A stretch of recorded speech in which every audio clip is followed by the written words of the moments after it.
Cool figure, TV, revolutionary salute, revolutionary salute. Like, share, subscribe.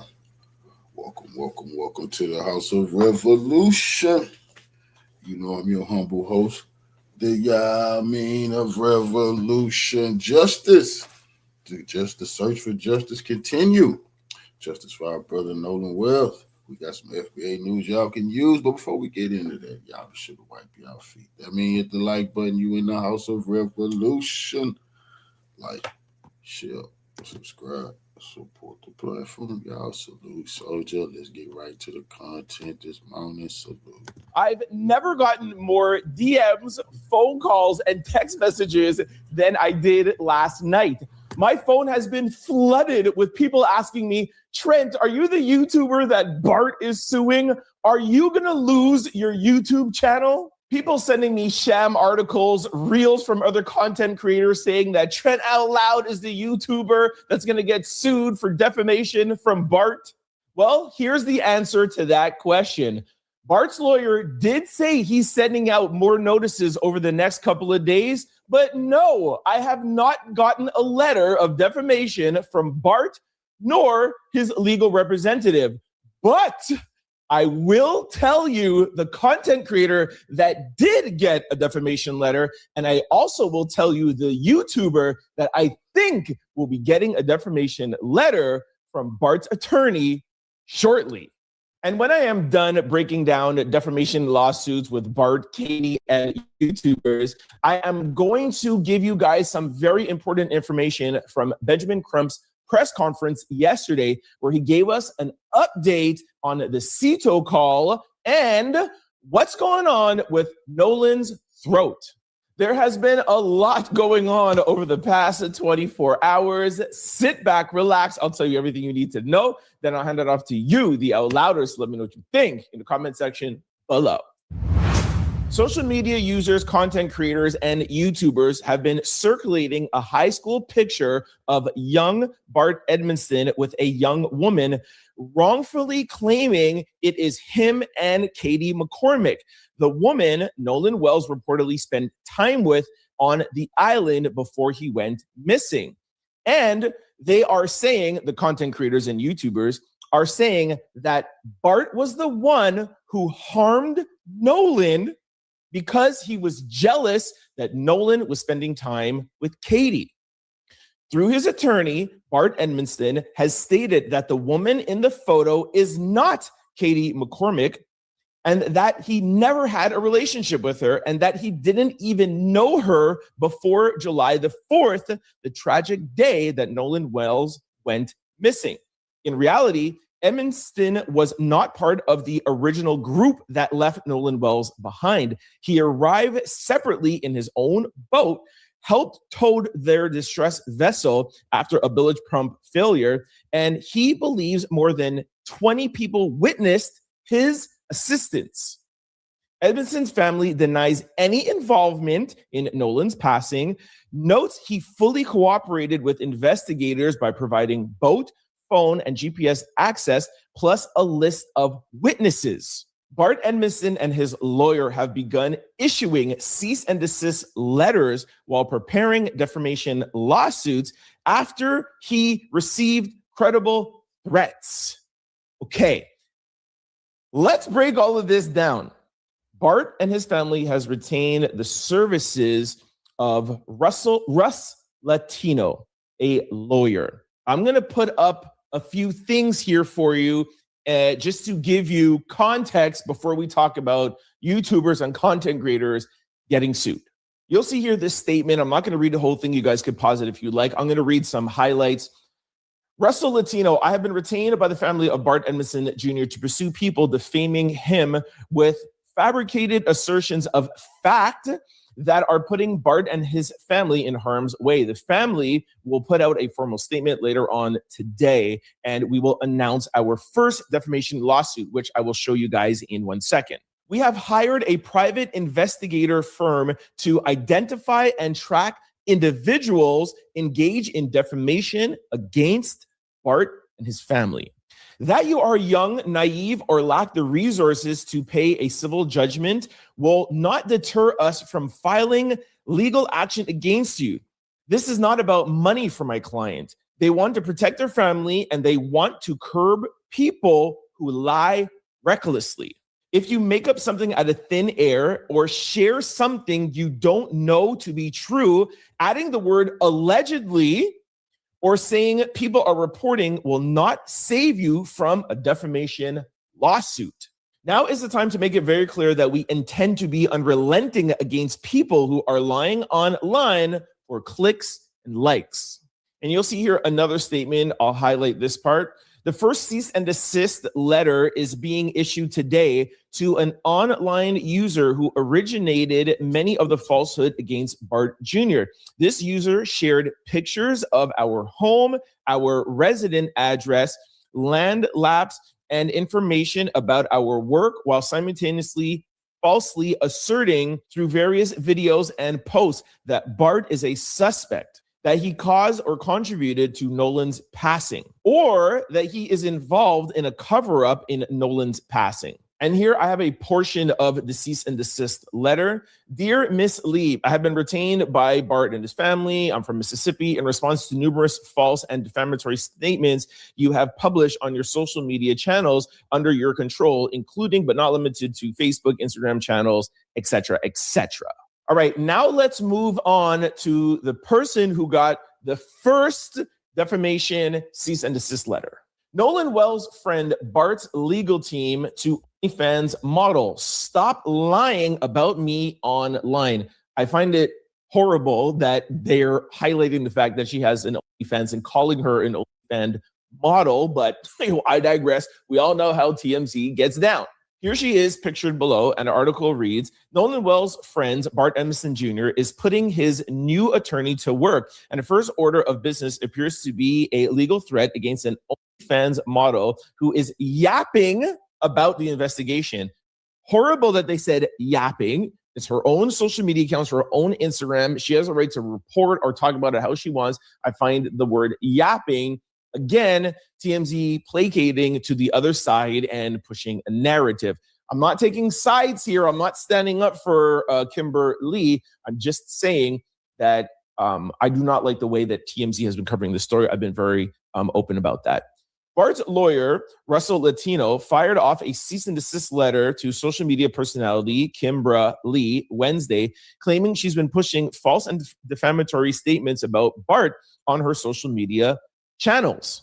In a 5-page legal thread obtained by TMZ, Latino claims Lee is falsely claiming Bart helped cause Nolan's passing and participated in the cover-up. Latino also claims Lee published Bart's address, photos of his home, property records, and information about his family's workplace, allegedly exposing Bart and his family to danger. Bart's lawyer demands Lee make her Bart-related posts private while preserving them as potential evidence, stop publishing his personal information, and issue a public apology acknowledging she had no factual basis to implicate him in Nolan's passing. The clock is ticking. Latino gives Lee 5 business days to comply, though he says Bart may sue regardless.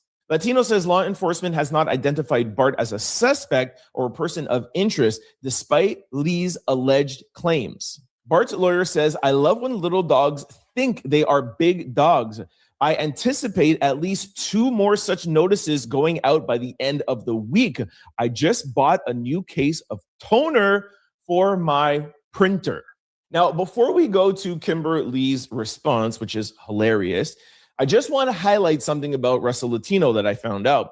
Russell Latino has been actively on his social media channels talking about the case, saying, hey, I'm a lawyer. I'll do this for free, pro bono. I'll help you guys. And a lot of people online are pointing out the fact that he himself is doing this for clout. He himself is doing this to get on Instagram, to get on TMZ, and to get in the media, which is indirectly building up his stature. So find it ironic that he's blaming Kimberly for, using this to, put out false claims to get herself popular. She's admitting, I'm going to show you in a second, she's admitting she's doing this to get herself popular, but he is really doing the same thing.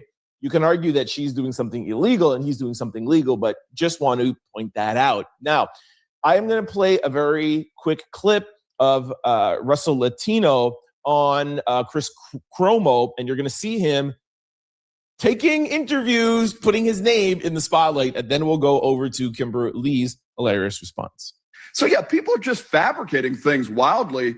You know, we can't stop the entire internet, but I think we believe that we can do enough to convince people that there are some potentially real consequences if you lie and it puts people in danger. All right, now here is Kimberly's response. OF model to Nolan Wells' friend, go ahead, sue me, I'm poor.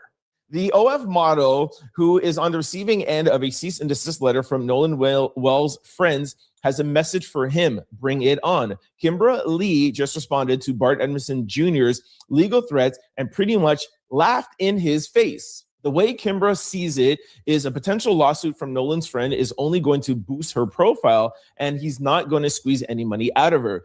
Kimbra claims to have lawyers lined up to take on her case pro bono if Bart decides to sue. She's not pressed about losing either, saying she's got nothing to lose.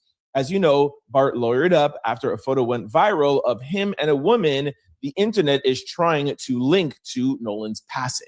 Kimbra welcomes the legal battle, says it will cost Bart a fortune and won't cost her a penny. Well, that's not true because we do know now that Russell Latino is doing this for free. So y'all both have free lawyers to try to get in the headlines. Meanwhile, Christine and Elmore are still grieving and have no answers, and we don't know where Nolan's throat is. Like I said, this is just all like distractions, but we're going to cover it quickly.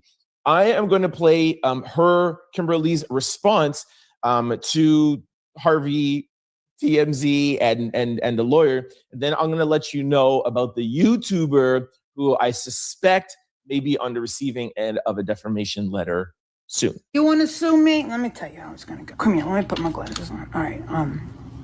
I am poor.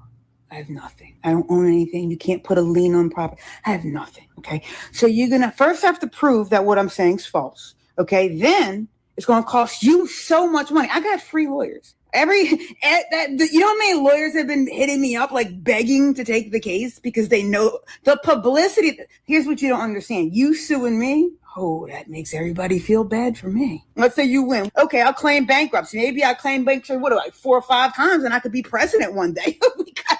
Okay.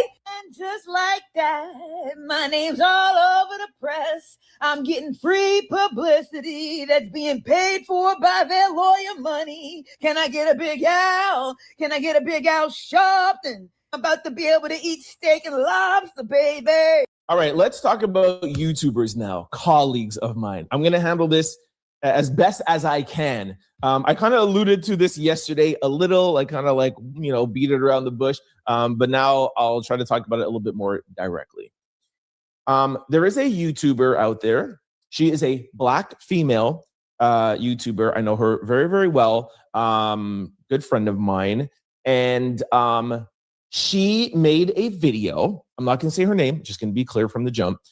She made a video about Bart and Katie. And in that video, she said, "We are breaking this story. You won't hear it anywhere else." And it got a lot of views. Like I told you guys yesterday, I chose not to cover this story. Y'all know I stick with facts and receipts. I'm not blaming her for covering it. That's her own channel. She can do whatever she wants. She got that information from somewhere. And if it is credible, then she'll be able to fight this defamation lawsuit. But I digress. She put that video out. It went kind of viral. That video has been taken down now off of her channel. And to date, she has made another video talking about Bart denying claims. Normally, when you get a defamation lawsuit, you have to take stuff down and you have to put it out there and say, "Hey, I said this and I was wrong and I apologize," whatever they're asking in the letter. Now, there's no apology or acknowledgement. The video has just been taken down, and there was a video saying that Bart denies all claims. So perhaps for Russell Latino and Bart. Maybe that's enough for them and they don't need her to put out an apology. They don't need her to say anything. Maybe she didn't get a defamation letter. I don't know. I do not want to text her. I don't even want to know. I want to have no part of it. I don't want to have my name anywhere near this story or this incident. But if I had to be a guessing man, Russell Latino seems like the person, to me, in my opinion, who just doesn't want it taken down and then, you just put up, coverage that Bart denies it. It seems to me, and even Bart and his family, it seems to me like they don't want you to just take it down. They want you to apologize. They want you to acknowledge that you were wrong. He said, I just bought a new toner for my printer. Things are going out there. And if there's a lawyer who wants to make a name for himself, he's not just going out to take things down. He wants to be out there. So that's why I think he's going to potentially use this Black female content creator and others. And I don't know, maybe he might send me a letter. I did, touch on the subject. I never accused Bart, or I never said that the picture even was Katie in the picture. So, send me whatever you want. That, as we do talk about defamation, I've told you guys repeatedly when we're covering Diddy, when we're talking about Megan Thee Stallion and Milagro, I am a YouTuber. I am a public figure. I am different from Kimbra Lee, where she is a social media user. Because I am a public figure and because I have a prominent channel, defamation works differently than a private person. You send me a cease and desist. You told me I said something wrong. No problem. I retract it. And then you cannot bring me to court. We have legal precedent with Megan Thee Stallion and Milagro. So I have no fear. And if I ever did something wrong, if I said something wrong, I will come out and say, hey, this is, y'all know me already. This is wrong. Apologize to Bart and his family. Well, but I don't have to worry about that because I know I never did anything like that. But I say all that to say the same thing would apply to this Black female content creator. She's a public figure. She has a prominent YouTube channel. All she would have to do is come out and say, hey, I got this wrong. Done. Beyonce and Jay-Z did this to Piers Morgan when he was talking about them and and their case with when he was being sued by Tony Busby. He came out and had people on. He had to come out and retract, and Piers Morgan had to come out and retract. He didn't get sued because Piers Morgan is a public figure and a fronting face. So I think that this Black female YouTuber may get a letter. All she would have to do is comply, take it down, which she's already taken it down. She would have to comply. She would have to come out and say, hey, my bad. I said something that was not true. I've corrected it, and here are the statements. So I will keep you guys up to date and let you know what happens with that. Now, let's move on to more pressing issues. Let's move on to Benjamin Crump and his update with the CETO call and what is going on with Nolan's throat. All right, yesterday, Benjamin Crump held a press conference, and I love what he did. He did not only talk about Nolan Wells, he actually said, thank you very much to Christine and Elmore for using all the publicity, the national-wide publicity that they're getting for Nolan to shine some light on Daniel Irving and Tyler Smith. I'm going to highlight the Nolan Wells thing and also bring some attention to Daniel Irving and Tyler Smith, okay? First of all, super heartbreaking to see 3 Black mothers up there holding pictures of their 18-year-old sons who recently passed away. Super heartbreaking. I'm going to go over to video now where you'll hear Benjamin Crump talk about the CETO audio call. You'll also hear him talk about the high tides, that they're working with somebody who is looking into the tides and waves and where Nolan was found. And he'll also give you an update on what is going on with Nolan's throat and lungs. Nolan Wells, we know all the current events that have been happening. We are announcing that we have the audio from the officials, and we have retained and are consulting with some of the foremost audio engineering experts to review those audio tapes from the Seattle call in its entirety. We also have consulted President L'Oreal with oceanic engineering experts to talk about how these facts are lining up. They say Nolan's body was found in the same location where they say they left him at. And so we want to know, how is that possible with the oceanic tides? We want the experts. I mean, you got low tides and high tides. It's not adding up. So we are going to dot every I and cross every T until we find out what happened to Nolan Wells. We're trying to coordinate with Dr. Roger Mitchell, who conducted the independent autopsy of Nolan Wells, to be able to inspect his throat that was missing with his body when he was flown to do the autopsy with Dr. Mitchell. Also, we are hopeful that they will discuss with Dr. Mitchell the photographs and observations made at the time when Nolan was first discovered, because Dr. Mitchell did not get an opportunity until July 10th to be able to examine his body. And at that time, we know the airways and the lungs had already been dissected and so forth. So we can't tell if there was the presence of water or not. That would suggest whether he drowned or not. All right, I'll run down the rest of the press conference for you quickly. Benjamin Crump said, by the way, we know the attacks. We see the attacks. We don't care. They mean nothing to us. We will not stop. Christine said something that I thought was really, really, really smart. I love the strategy. She says, do for Nolan what he would have done for you. This is a plea out to Nolan's friends. She said, you know, if the roles were reversed, that Nolan would come out and speak up for you. Love that strategy. Then they went over to talking about Daniel Irving. Daniel Irving drowned, I think, around 3 months ago. Ironic that Daniel Irving was on the swim team at his school, but he drowned. The friends, so-called friends, white friends that he was with, threw away his clothes, deleted text messages, and they have only been arrested for tampering with evidence. Like I've always said, hey, what were you guys doing with Nolan's phone? Were you guys deleting things? That would be tampering with evidence. We see that in this case, but I digress. So Daniel Irving's friends have been arrested for tampering evidence. At least there were some arrests in that case. Couple of things to note. One of the boys was seen on video limping after the incident. It was never put into evidence. Why is he limping? We don't know. His mother's letting us know. Maybe there's some altercation. Maybe there was a fight going on. The autopsy in Daniel Irving's case shows that his airways were obstructed, and it took law enforcement 38 hours before they started even looking into the incident.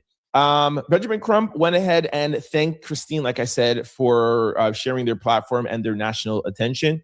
Now I'm going to go over to a video from the another one of the lawyers there that is going to give you guys some information on the DA. Oh, also an update on the FBI and the cell phones. Thank you for showing up. I have some brief updates on the Nolan Wells case.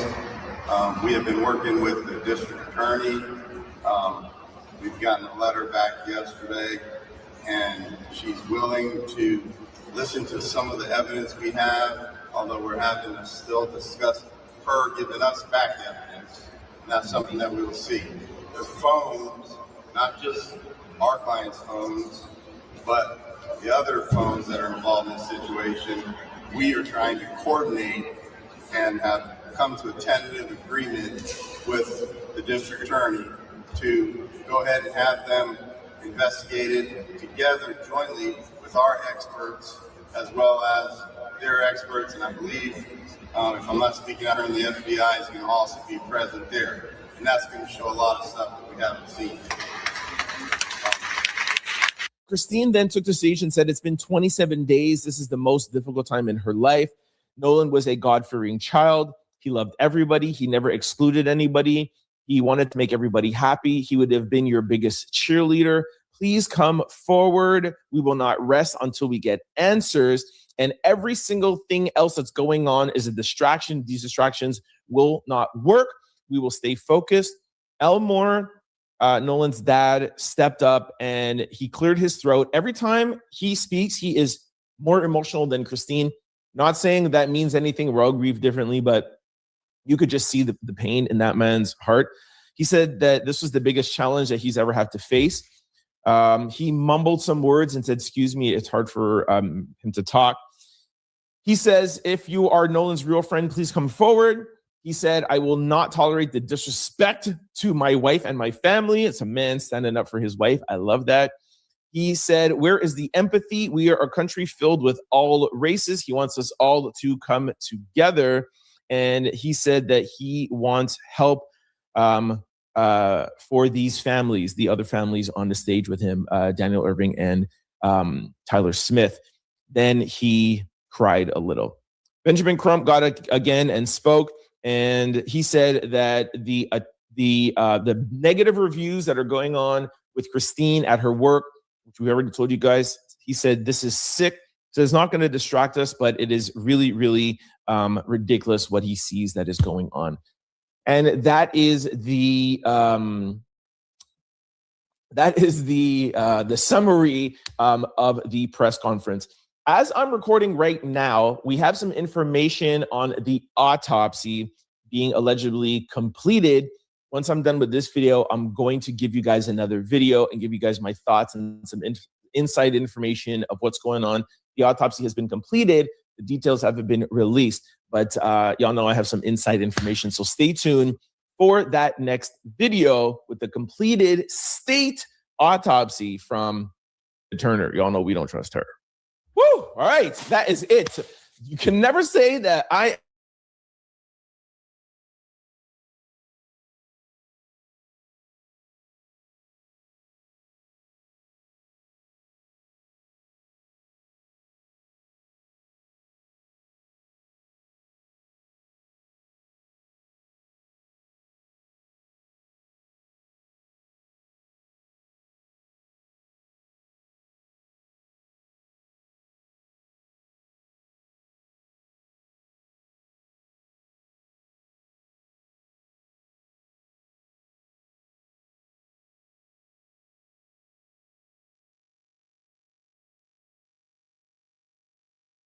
Reporting live from Ibis Club, Fight Plus News, I'm John Alba. Breaking news coming out of Mississippi. The case of Nolan Wells is getting its latest update and first arrest. As a man by the name of Joseph Alfredo Vasquez Dumars is now in custody after sending threats to Warren Hudson's stepmother and Judge Ashley Cole at the top of July. As you should know, Cole, whose stepson Warren Hudson is one of Nolan Wells' friends, whom he traveled by boat with to Mississippi's Horn Island before Wells would be found washed ashore 2 days later, would find herself under a large amount of ridicule after she would release a statement on her Facebook account. In her statement, she would mainly go on to defend her stepson against accusations that he may be behind Wells's passing. She would go on to write, "My husband and I were not at Horn Island at any point on 4th of July. No one in our family is trying in any way to impede with the investigation by law enforcement or to otherwise hamper the family and law enforcement's quest for answers." Warren was interviewed by the Jackson County Sheriff's Department and cooperated fully. He saw Nolan last around 3 p.m. on July 4th. They left around 4:30 p.m. when the boat was taking on water and they had an issue with the bilge pump. Nolan made a decision to stay on the island and return inland later with another group of friends. Yes, I am a judge. I also value transparency. Yes, I am a judge. I also value transparency. I apologize if anyone was offended that I deleted my social media. There were no nefarious motivations in my deleting my social media. Social media has a lot of positives, but a whole lot of negatives. Now, 3 days after the statement, Cole would return back to her Facebook to show followers and those interested that she and her family have received a wave of negative messages and threats. A part of the post, she would go on to share several messages from an anonymous user, Yay962, who would go on to comment with things like, "There's gonna be a bomb sent to your office. I'm gonna get you when you leave work." Followed by, "I got your email, your phone number, your address." But stopping. The user would even go on to message her directly and continued, "There will be a package coming to your guy's office in the next few days. It's gonna blow you away when you see it, LOL. Probably be best to have the boys there to see as well. Hard to clean, especially from a boat. Not even the FBI can stop this."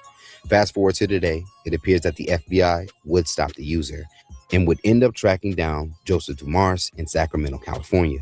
According to the Sun Herald, agents with the FBI Safe Streets Task Force identified Dumars, who used the username Yay962, by tracing email IP addresses associated with the account, including moneybagIOJO1916@gmail.com, along with the date of birth, phone number, and street addresses linked to the account. Investigators said the information resulted in the identity of Dumars as user behind the Yay962 account that sent the messages to Cole. Now, part of Dumars's indictment would read, "On or about July 11, 2026, in Jackson County, in the Southern Division of the Southern District of Mississippi and elsewhere, the defendant Joseph Alfredo Vasquez Dumars did knowingly and willfully transmit in interstate and foreign commerce a communication containing a threat to injure the person of another, to wit, a direct message on Facebook threatening to kill Ashley Cole, all in violations of Title 18, United States Code, Section 875.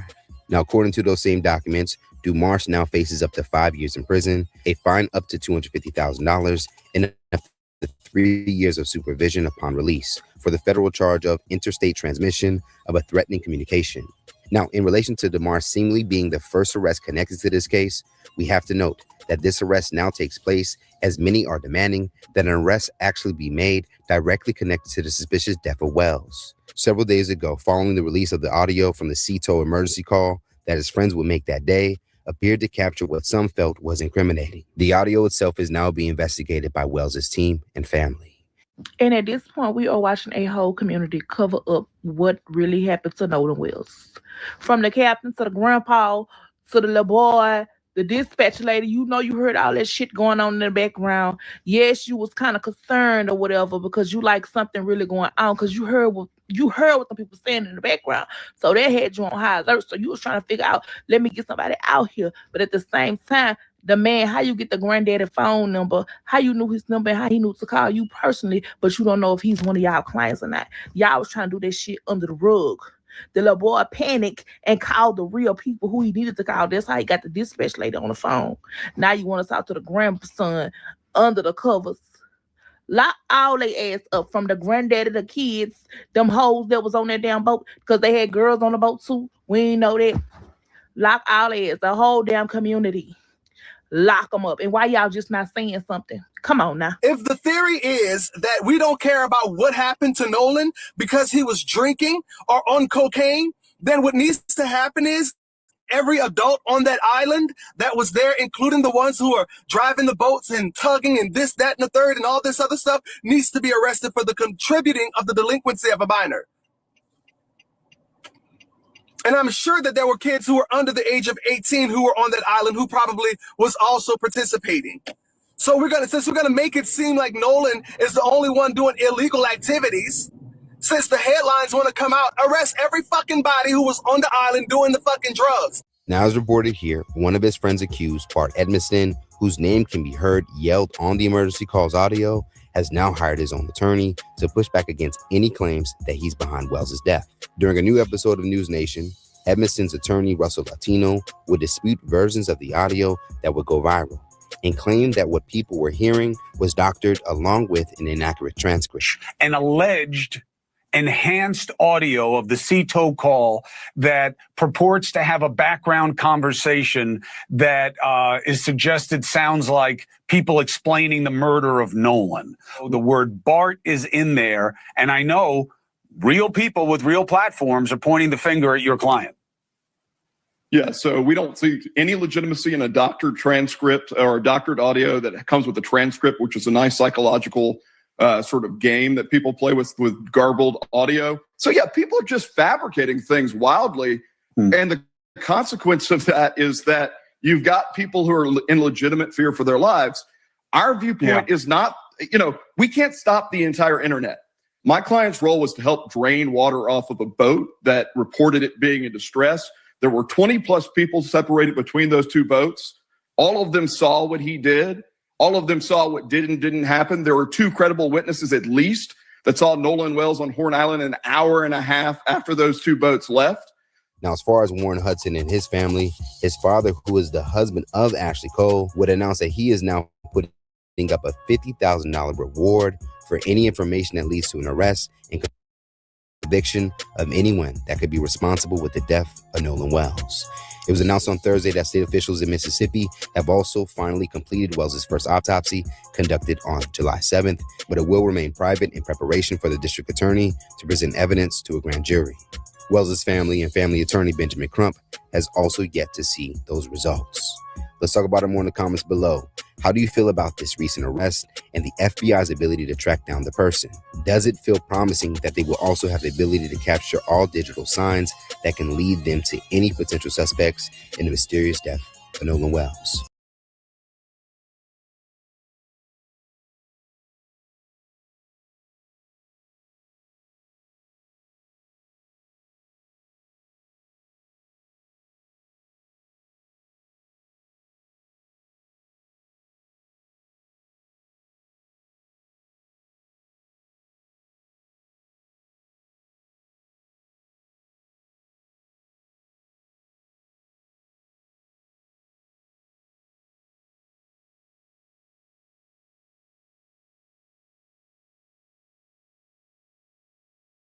Is Janetta Brantley. She is the remarkable sound engineer who cleaned up the sinking boat phone call at Horn Island that involves the Nolan Wells case, right?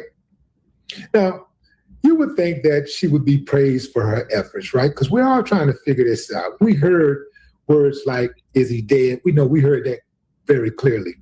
And we heard words like, oh my God, and we heard Nolan, we heard all of that, right? Oh, what you do? Ooh, man. This woman here, Janetta, see, this is why you have to have experts and you got professionals, right? Because experts and professionals, they do things a little bit different. They're better at doing it than the average person, right? Like, a lot of us know how to cook, right? We can cook. But then you have those people who are like Wolfgang Polk, Rachel Ray. They're chefs, right? They don't just cook the food.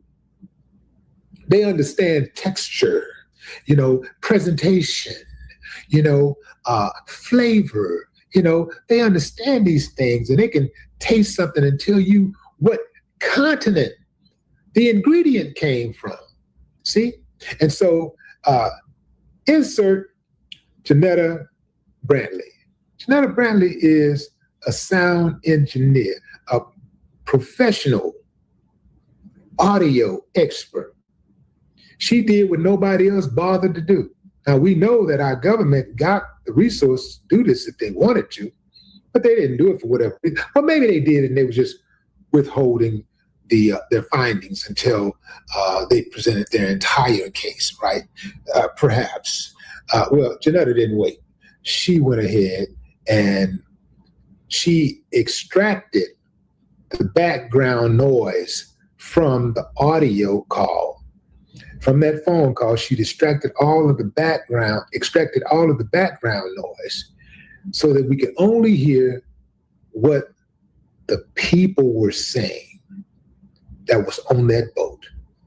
So they got mad at Janetta.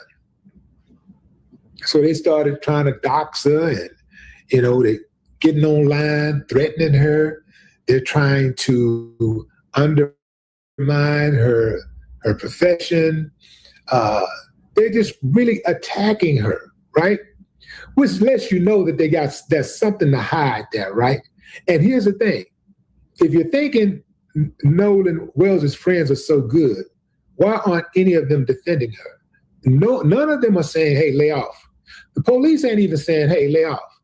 You know, the AG, nobody's is standing up for her saying, leave her alone. Nobody's investigating the threats on her life. Nobody. So anyway, fast forward.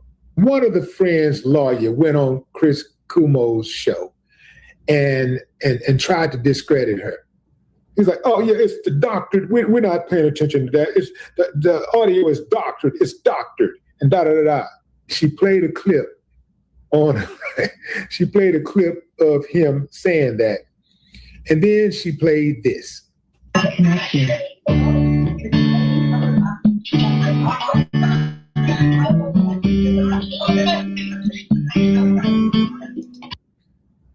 What is that? That is the call about to be made on Horn Island on that boat with Nolan's friends talking about they got a sinking boat. And she's playing the original audio. This is the audio that was released from CETO, the call that was made to that particular company. This is the audio from that call. It is the original audio. So she played it first, and then she not only, this time she didn't only play her audio that she cleaned up, the audio that she cleaned up. She showed us the exact process that she used from beginning to end. Talk about receipts.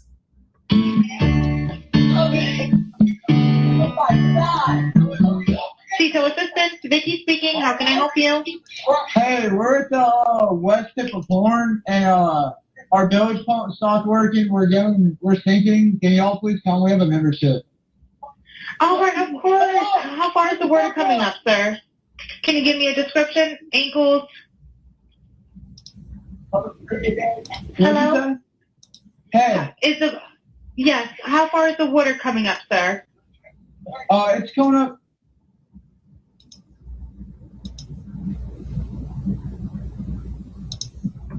She hooking it up.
Girl is surgical with it.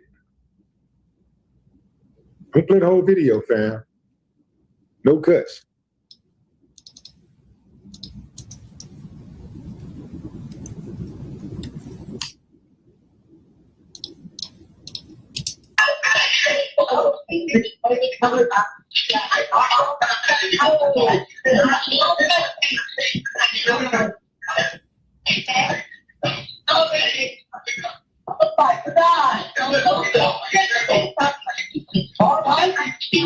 Hey, we're at the west tip of Horn, and our village pump stopped working. We're sinking. Can y'all please come? We have a membership. Hey, up! Shut the fuck up!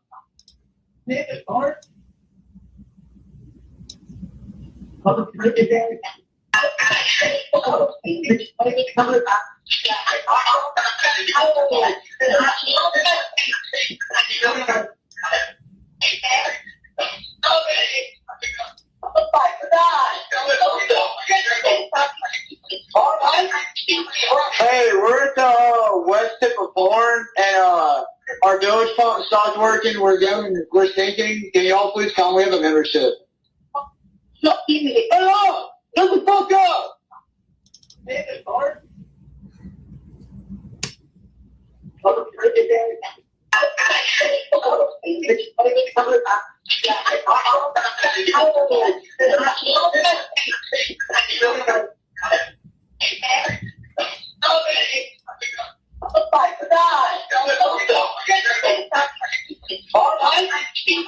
Hey, we're at the west tip of Horn, and our village pump stopped working. We're sinking.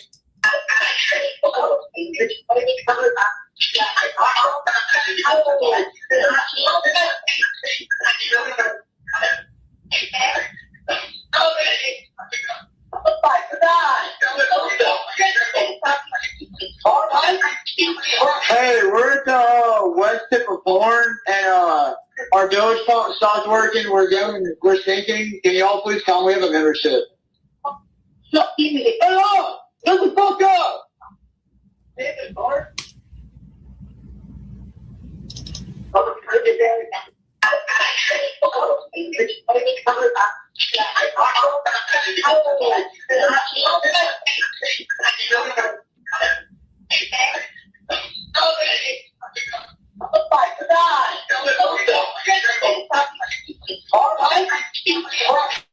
we're at the west tip of Horn, and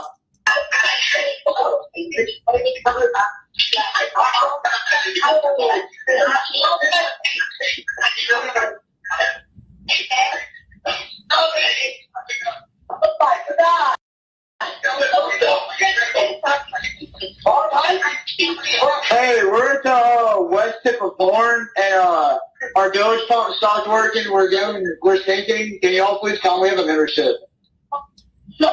Hey, up! Shut the fuck up!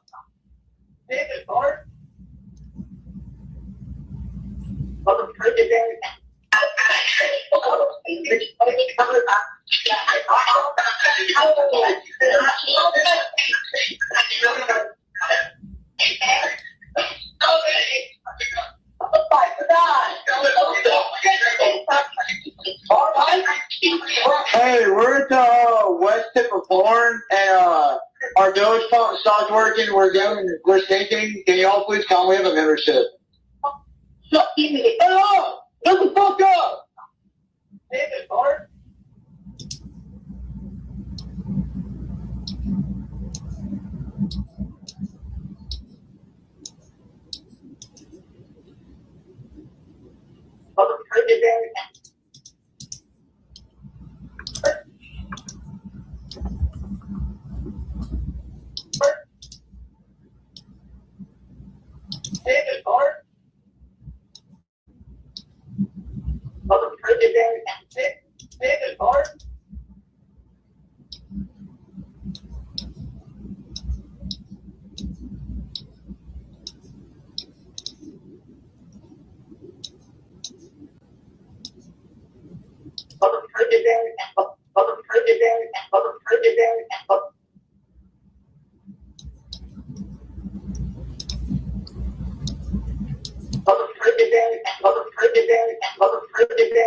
Okay, family, you just saw the entire process Janetta used to clean that audio up. Now, who do you believe? What do you believe? You believe your own eyes and ears, or you believe somebody that's deflecting, just saying, oh, don't believe your own eyes and ears. She just went through the whole process.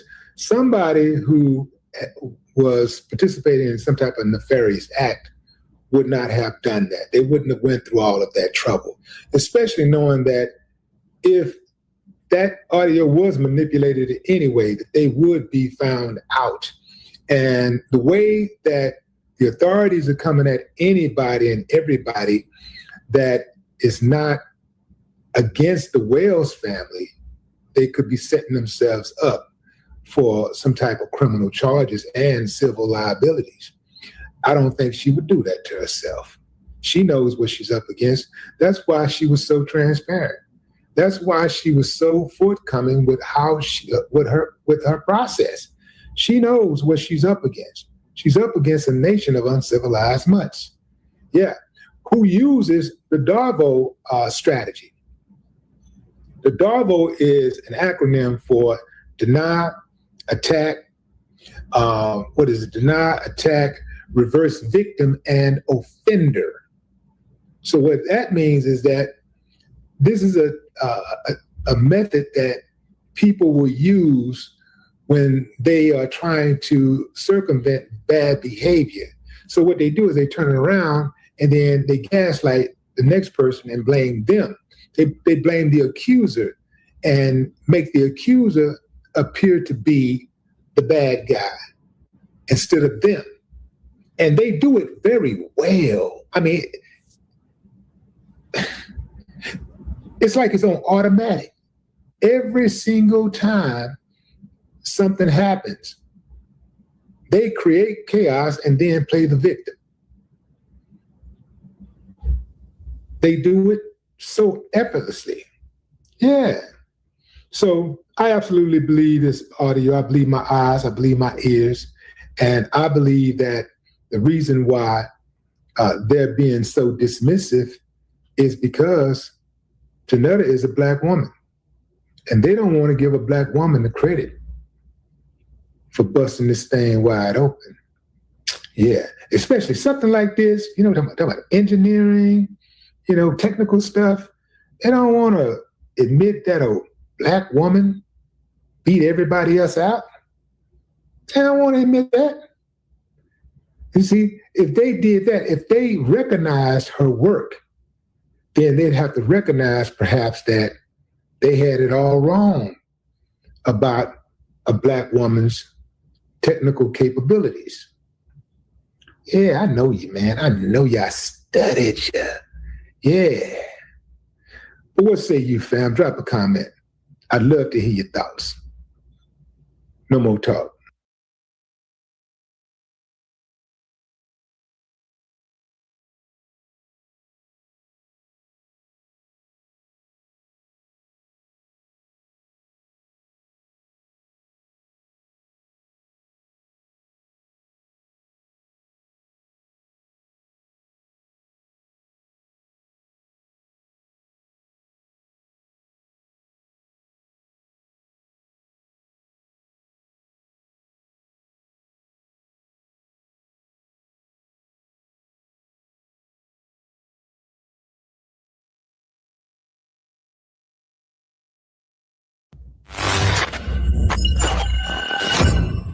Willie D Live.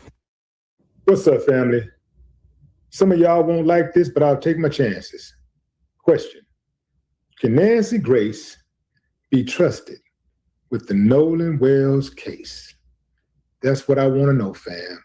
Can Nancy Grace be trusted with the Nolan Wells case?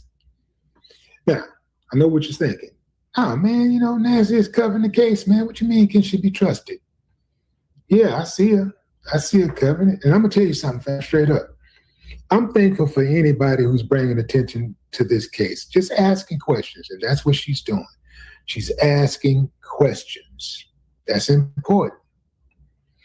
It's equally important to platform everybody who got something to say, or at least the major players in the case.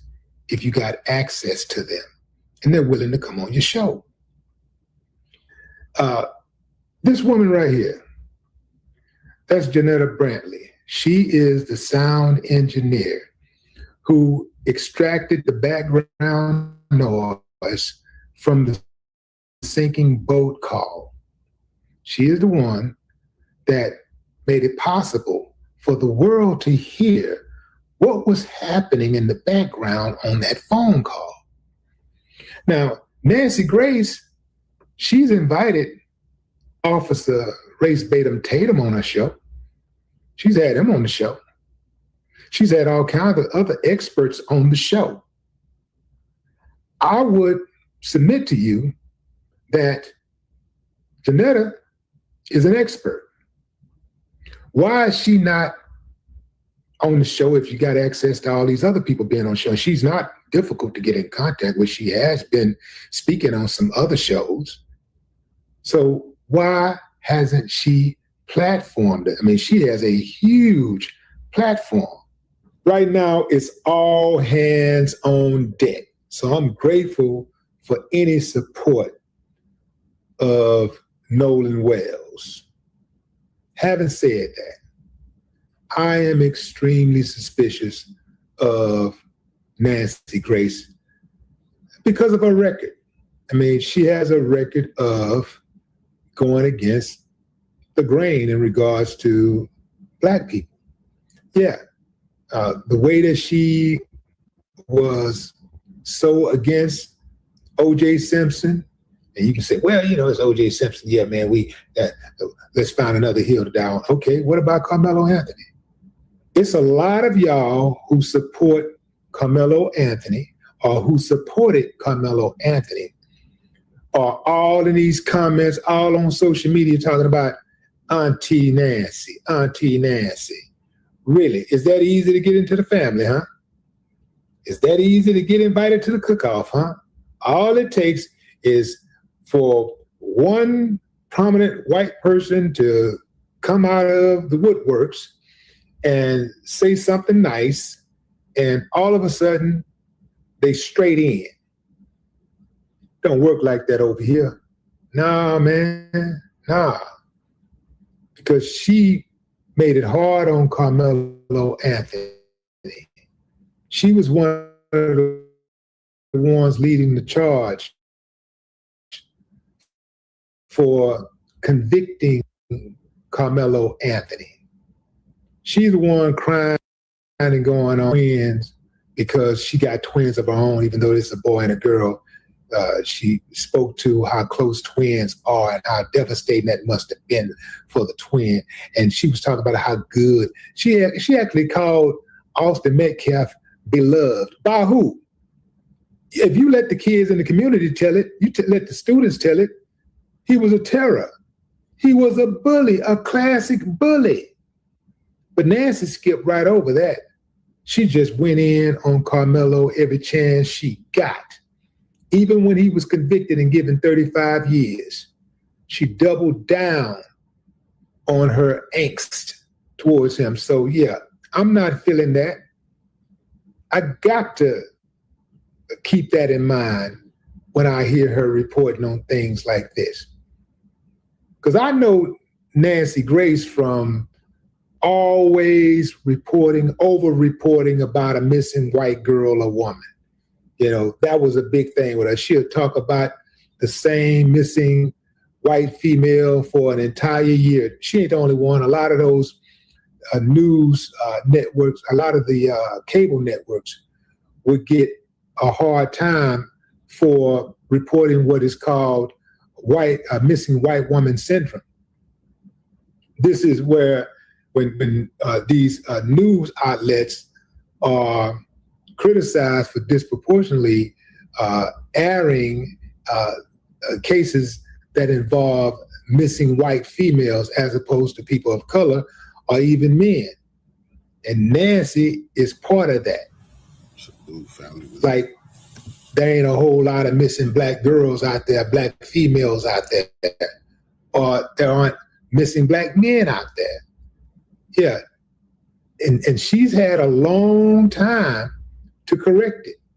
I don't think she get to this point all of a sudden and she starts, supporting somebody that we all support. And then we don't even consider her record. Some of y'all putting the reporting that she is doing right now above the reporting that some people are doing that have been supportive of the Black community from day one. What raised the flag to me was her platforming Officer Race Batum Tatum and even a few other people, but she had not spoken with Janetta. Janetta is a huge piece to this case. I'm talking about one of the individuals. You're talking about individuals involved in this case who are connected to this case.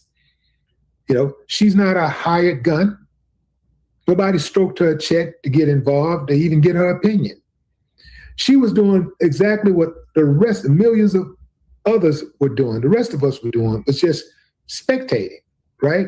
And reporting and just being genuinely interested in this case.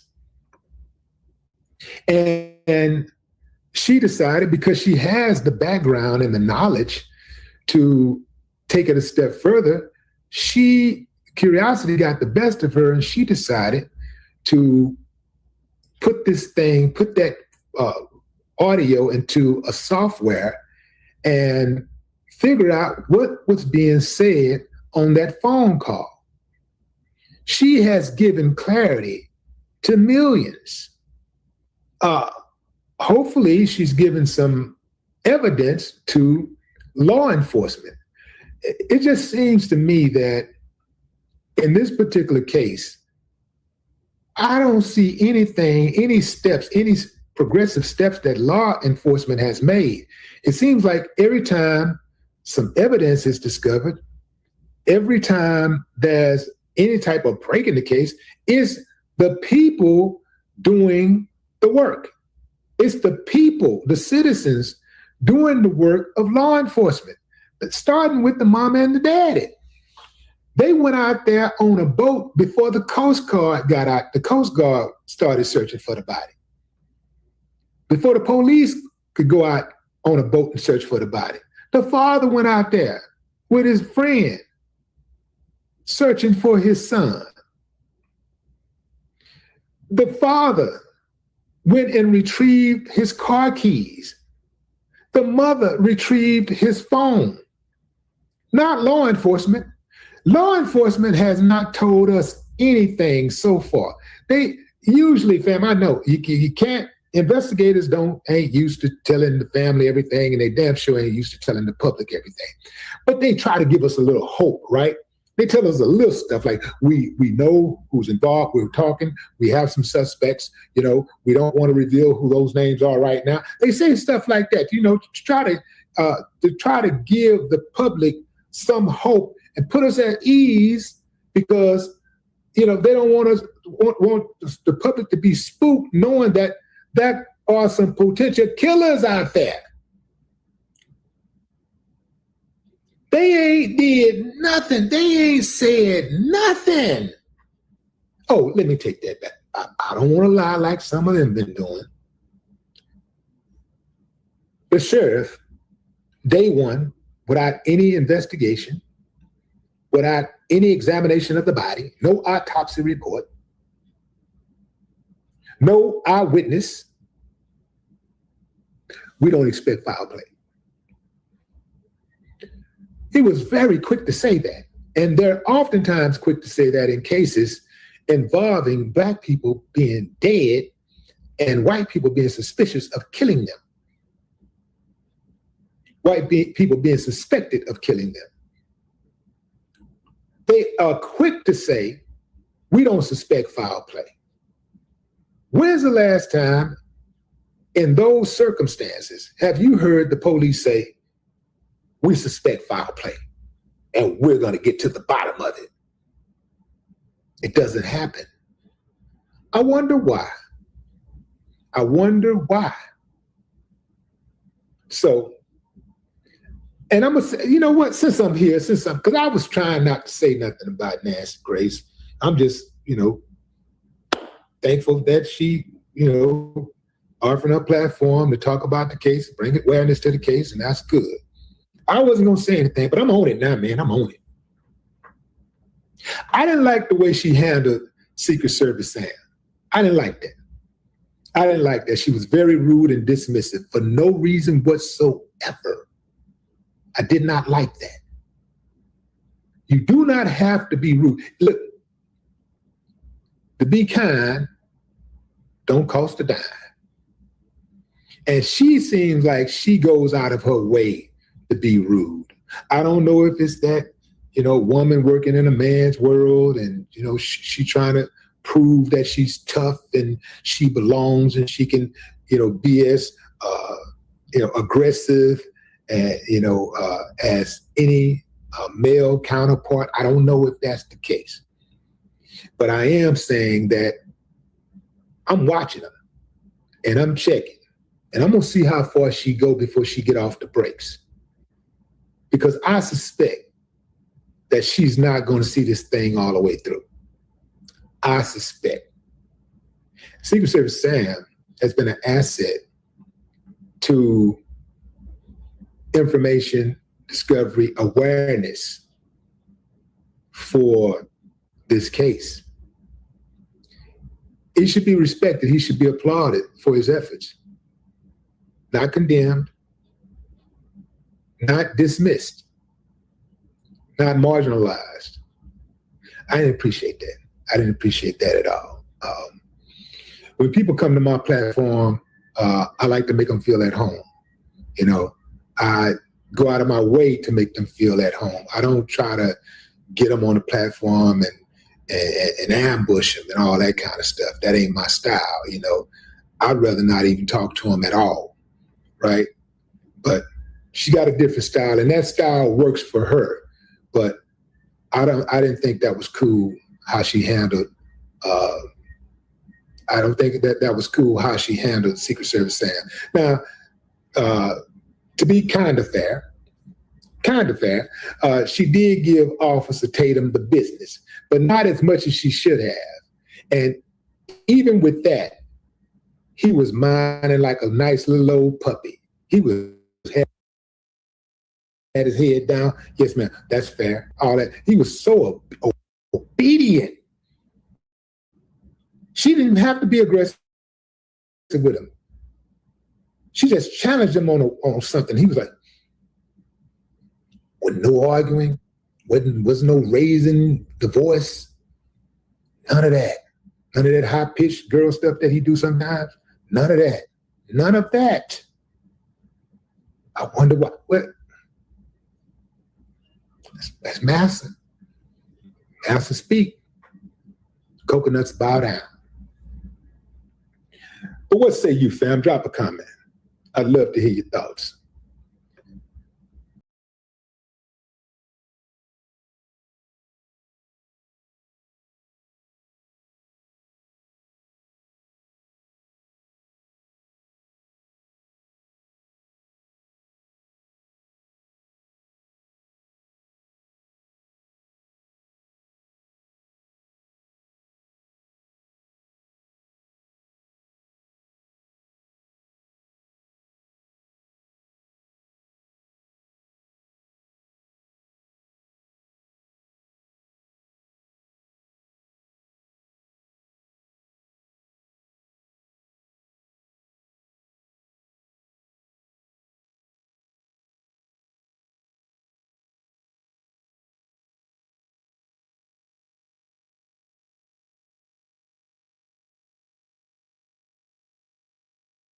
This about Mississippi. As someone from Mississippi, here's what I actually experienced. The people down here are 50-50. Actually, what I mean by that is 50% together and 50% divided. Yes, they pick and choose down here. And if you know, you know. Now, I do know that this video is finna piss a lot of y'all off. I can't be 1 in 10,000. Just sit back and let it keep happening. I am victim to a lot of white folks that love to pull their card, especially when they feel like they got the advantage. For example, a job. For example, at the dealership, apartment complexes. Like, you just Got to make it make sense. I can go on, and there's plenty more.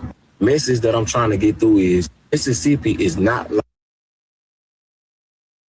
like the other states. It's a lot of racism going on with y'all there too. It's a lot of them still think that we back in the 1800s. And they really trying to do the modern day slavery. And y'all love to picture that, just not qualified. But who's gonna tell Jimmy the only reason he got in before they quarantined was because the fact, I'm gonna just label his ass, he knows somebody. A year later, because you know it's always hard for us black people to get in at the same time. But a year later, Daquan got a full scholarship, running faster than Jimmy could ever be. That shit is built inside of us, man. And I don't care what you try to do. You can't stop this, man. This video is not for all. Genuinely, shout out to the ones that are trying to make a change and be on our side. And believe there is no difference between skin color, you and I. It's all love, brother. Welcome to Mississippi. Peace and blessings. Peace and blessings, all praises to the Most High. And shout out to the young brother. I don't know his name, but he has been putting out a series of several videos explaining what it's like to be a young black man in Mississippi. Now, I've been to Mississippi before, and honestly, I have to say that, you know, most of the black people down there, I've been to Jackson and Senatobia, most of the black people down there, and it's a lot of black people down there. They are, you know, not walking around like, whoa, my massa. But at the same time, when I was driving down some of them roads and the back roads, and I did have that feeling in the back of my head, like, okay, this is Mississippi, if that makes sense. So I'm gonna let the brother share some more thoughts about, you know, what people perception is from the outside and what it really is inside of Mississippi. Just listen to it. Being Black in Mississippi, part 3. You know, I just don't get why y'all so mad. This is the response to the last video that I posted about how much racism is in Mississippi right now. I've seen a lot of y'all in the comment section talking about, oh, y'all got black mayors, y'all got black vice presidents. Most of Mississippi population is blah, blah, 85% this and that. Let's take away from that for a second. It's not about the population, man. That's not what I was getting at. I was getting at situations like Nolan Wells, how cases dealing with black men all of a sudden undetermined. Just don't sit right with me, man. And the sad case is that's just some of it. For the people that ain't in Mississippi, you can save your comments because you don't know what it's like being born and raised here. You don't know what it's like being around a primarily all-white group and being the only black person there. Just your presence makes the whole situation feels like you're unwelcome. You don't know about that, man. But YT folks, if you brought your child to one of our functions, they wouldn't have no problem or feeling any type of way about fitting in with us. They all family. Welcome to Mississippi. Most people don't realize about living in Mississippi, part 4. As a black man living in Mississippi, it's one thing people outside always get wrong. When people hear Mississippi, they automatically think every black person lives in fear every single day. Now, don't get me wrong. Mississippi has a painful history. Prison still exists. I'm not denying it. But what most people don't realize is that life is more complicated than the stereotypes. Like most days, I'm focused on the same thing everybody else sees. Working, paying bills, trying to spend time with the family and build a better future. You will meet people from every background. Some will treat you with respect, some won't. That's reality. What surprises a lot of people is that many black families here have deep roots, strong communities, churches, traditions, pride in where they're from. But Mississippi does have a problem that deserves to be talked about, whereas people that are working, raising families, and creating opportunities every day. Seeing Mississippi through headline history book. If you have lived in Mississippi, even just visited, what's something people always get wrong?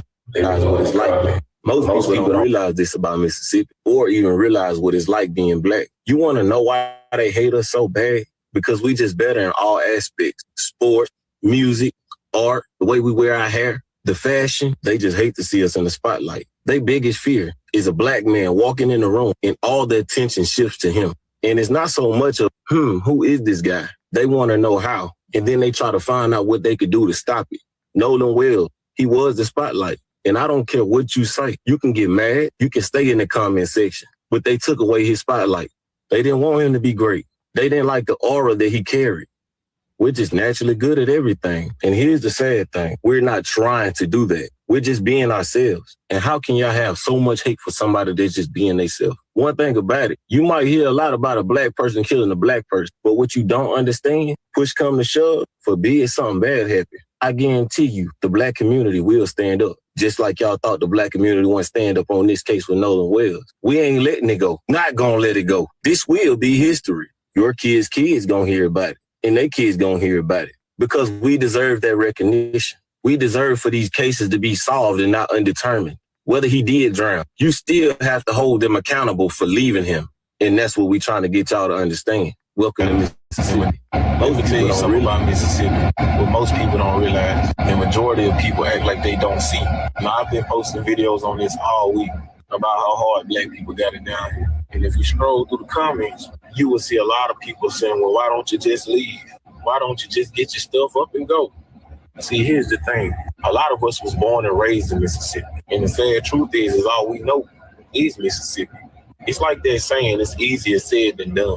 But eventually, I'm pretty sure at a set point of time, we will get our things up and go. See, for me, it's two types of people in this world. The ones that let it happen and the ones that do something about it. You must not hear the words coming out of my mouth. These people are known to trap you in Mississippi through the system, through jobs, through financial hardship, and some even family and kids. I wish I could just pack my stuff up and leave tomorrow. But if you catch a dolphin out the water and throw him on land, do you think that dolphin is gonna eat land food? But it's a lot tougher than you think. Now, if you know me, I don't make excuses. It's gonna get done. But please, stop trying to make excuses for Mississippi and realize it's just a corrupt system down here. We shouldn't have to pack our stuff up and leave. Welcome to Mississippi. And definitely, it's a lot of truth and wisdom into what he said. Because once again, he reminds me of the strong black men down there in Mississippi. And a lot of them are not scared. Shout out to my boy, Markel Bridges down there in Mississippi, running up on these racist white people that continue to do things. We went on a trip last year where we went to Liberty. We went to Rankin County. We went to about 4 different counties where these police were just beating people. The court systems were not giving black people justice. And we ran up on the sheriffs, police, courts, the DAs, and we had black people from Mississippi looking at us like, and then they wanted to join us. Why? Because they're not scared. But it's just like if you put a frog in cool water and you begin to heat up the water, he doesn't feel the heat until it's too late. Then he's already started boiling. It's almost like, once again, Harriet Tubman said, she would have saved more black people if only they would have realized they were slaves. And people in Mississippi are not equated to slaves. Once again, I shout out to everybody I met in Mississippi. I didn't meet not one scared person down there in Mississippi when we were protesting for the Core and Wiley thing. And so it's good to see brothers like, nah, this ain't what it is. And I talked to a couple of people from Mississippi. Now, they was like, well, yeah, don't mention me because I work around such and such. Because people are, once again, have to make their living. They have to feed their family. They have to keep their job. So there's a certain level of acceptance that you have to have in these environments if you want to live a peaceful life, or if you want to struggle, or if you want to buck up against the system. And so some people just choose different paths. So I understand, Mississippi, before I went, I was like, man, Mississippi, oh Lord, I'm going in the house if, before the sun goes down, because it's not like that. Literally, it's not. However, there are some places that it is. And those historic roots, like the brother said, there's a bad history in Mississippi and they run deep. But there are some people who are willing to rise up and do something about it. Shout out to my brother Patrick Lumumba down there in Senatobia, Markel Bridges, and the brothers from the, a lot of people are still in Mississippi and they willing to fight. And, hopefully they'll rally around this case, pull together and stand up for righteousness. Y'all let me know what y'all think about that young brother's words in the comments. Y'all see the number 919.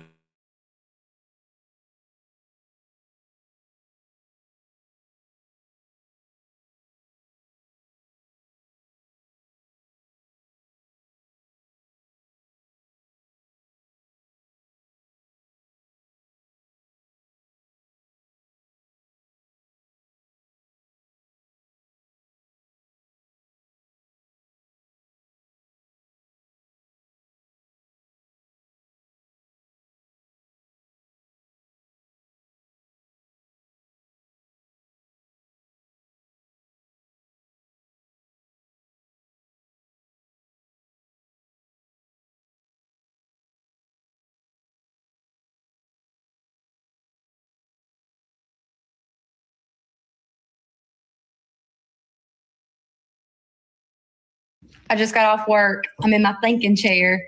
And I said, you know what? Before I get in the shower, I'm going to be a little bit more intentional about doing this. And I have received so much wonderful feedback on the videos that have popped off on the internet so far. And I'm so grateful for that. I love y'all. Once again, I can't tell you how much I love you.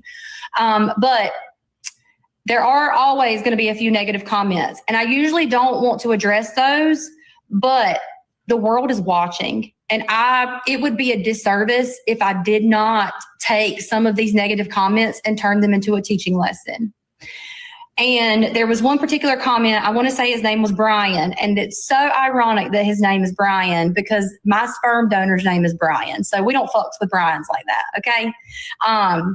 But it was a guy named Brian who was obviously one of my brothers, commented and basically tried to, what's the word I'm looking for? He tried to say white privilege is not a thing or let's stop talking about privilege. Well, since the world is watching, what better time than to really get into some examples of white privilege? All right. Peace and blessings. Peace and blessings. All praises to the Most High. In Proverbs, it says, the Lord hates double standards and is not pleased with dishonest scales. And that is the definition of white privilege, double standards, whether it's in the legal profession, the economic profession, the entertainment profession, et cetera, et cetera. Now, that's my girl, Chelsea. And I shared a video of hers previously where she was pretty much explaining how rich white kids are able to be protected by law enforcement and powerful people that they are connected to in reference to the Nolan Wells case. And so I went on her page and then I found this video, which a lot of people still don't understand what white privilege is. And she's going to give you a couple of examples of white privilege. And I do want to shout her out because it's good to hear, once again, a Caucasian person admit that these things exist. A lot of times, Caucasian people will not, for whatever reason, admit that there is a double standard, that there is bias, racial bias, a racial system that favors them in ways that only we can express and they can deny. But without further ado, and shout out to Chelsea, we went back and forth a little bit on Messenger, and I found out that she's right next door to me, in the county in North Carolina, where I'm from. Hope you don't mind me telling me that. But just listen to her once again as she gives real life examples of how white privilege exists within this country. Just listen. Okay. So let's really get into it. All right. One of the most obvious signs of white privilege, or examples of white privilege, would obviously be encounters with law enforcement. Let me give you a little bit of an illustration to kind of paint a picture for this, okay? I am not great with keeping my registration and my tags on my vehicle. I don't like doing it. We live in the city where they double tax you. Uncle Sam gets enough of my damn money. By that time, I just, I roll around on dead tags. I ain't even gonna lie. And to the police department, if you're watching, you know they're up to date, okay? But I usually have dead tags.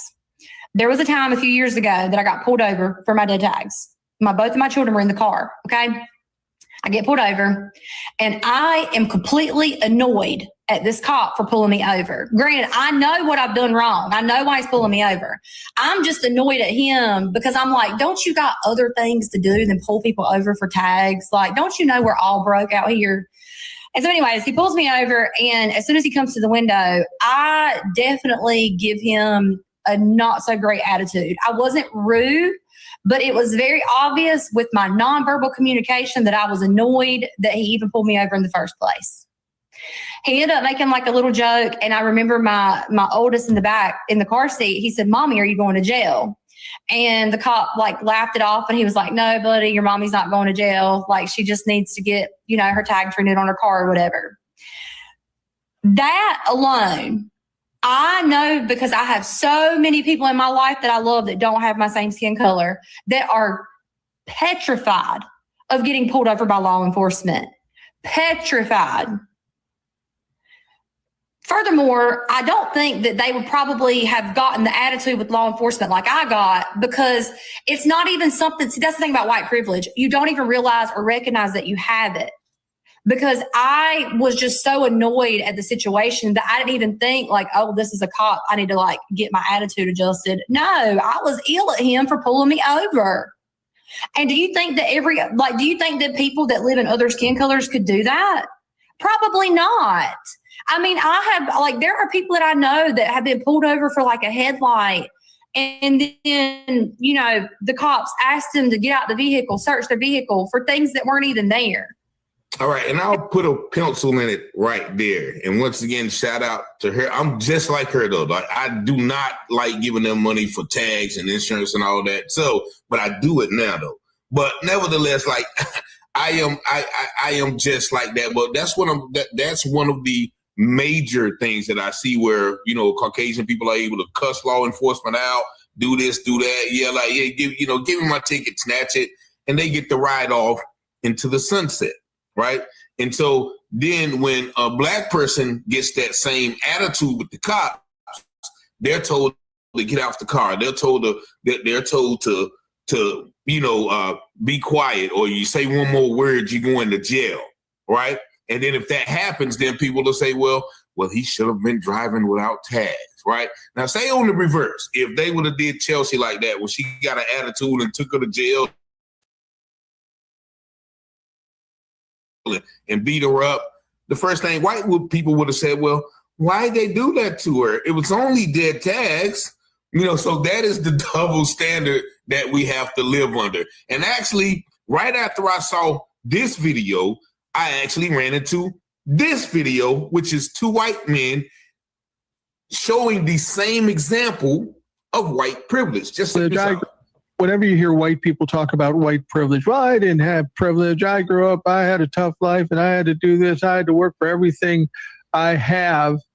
And they always equate it to economics. Yeah. But that's not what white privilege is about. I'll give you a simple example of what privilege is about. If I'm driving down the street of my town or anywhere near it, and I happen to be speeding, and I get pulled over by the police, I'm relatively comfortable that I'm not going to be dragged out of the car, beat up, or maybe shot and killed. That's not the case with black people in this country. That kind of shit happens all the time. So my privilege is that I'm safer as a white driver, an old white driver, than a young black driver. That's, to me, what white privilege is, and it has nothing to do with economics. Exactly. You weren't given anything because of your white skin. It's just that your white skin was not an impediment to your success. It was actually an advantage. It gave you privilege by being white, whereas being a person of color automatically became a barrier to your success in some areas, most areas, quite frankly. And that is it in a nutshell. These white men laid it out perfectly. Look, when I am speeding, I don't have to worry about getting beat up, snatched out the car, my car searched, taken to jail for simply questioning officers. That's not the same for me.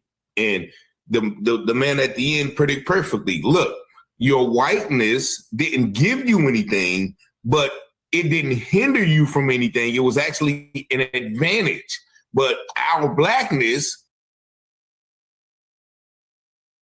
impedes us from a lot of things just by being the color of our skin. And so shout out to those men, once again, who laid it out plain. But let me get back to the girl Chelsea, because she's going to get into a few more examples of white privilege. Just listen. Example of white privilege.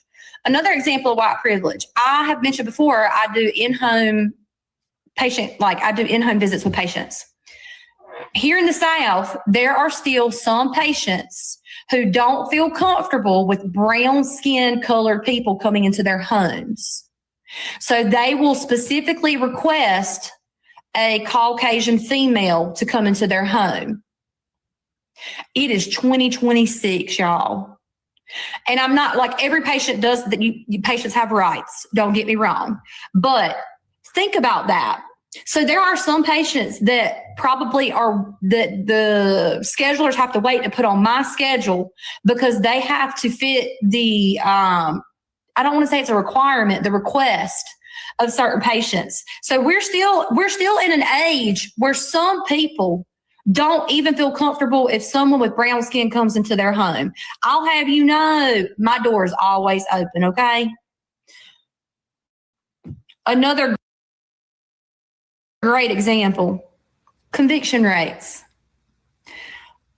I'll give you a little bit of a story. We're going to make it a hypothetical just to keep things, PG. I have a family member who has come across his battles with addiction and just criminal activity in his day. And he has done some not so great things in the eyes of that. He had been caught by law enforcement so many times at one point when he was so bad in his addiction that we were basically praying that they would lock him up. Okay, rewind. I want you to listen to this. His own family was so disgusted in the court system because he was obviously doing criminal activity and they were not keeping him in jail where we thought he needed to be at the time, because that was the only other place we knew that would keep him safe. Because of him being on the streets, we didn't know. He was caught so many different times in predicaments that should have sent him to prison for a long time. I'm talking the person was inebriated on the side of a road one time in a wrecked vehicle. But because he was in like the back seat of the car or something, I don't remember all the details, nobody arrested him. So countless times we knew he was driving inebriated. We knew the risk that he proposed to the rest of society. And we were basically trying to beg the law enforcement to like get a handle of the situation. We obviously don't have control of him. Can you please help us? He's doing criminal activity. He's doing these things. He could hurt somebody. And do you know that it took, like, when I tell you multiple arrests, it took years of arrest before he ever honestly touched a jail cell for a good amount of time. I know various Black men that I know personally who saw prison time for like some of the most off the wall things, like nothing that even scratches the surface to what my family member was doing around and about that time. You don't think his skin color got him out of it? How many times can you get arrested and not see jail time or prison time, and you're doing like felony charges, possessions, you name it, right? That's another example. And this is all stuff, I'm speaking from a personal place here, okay? I'm trying to keep it a little PG and trying to like protect the privacy of people around me. But at the same time, like, this is personal stories. So I'm telling you, there's a reason why I'm talking on this, okay? There's a reason why I'm talking on this. Another thing, healthcare disparities. a lot of y'all have seen the numbers on especially African-American women and how healthcare providers are not listening to African-American women and things are being missed and those women are dying at the hands of healthcare providers because they're not opening their ears and listening to these women. Why do you think I have spent 14 years specializing in certain health conditions that affect brown-skinned people? Because for some reason I knew even at a young age that it was going to take someone with my colored skin and my heart and my passion and my mouth to speak for them because they're not being listened to.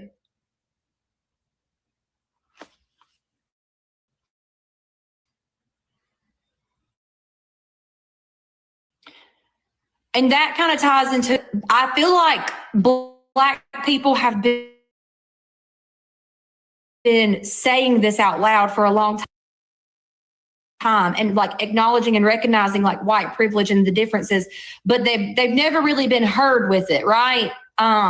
It's almost like people get so annoyed by the fact if they hear the word white privilege, it's like they're immediately annoyed.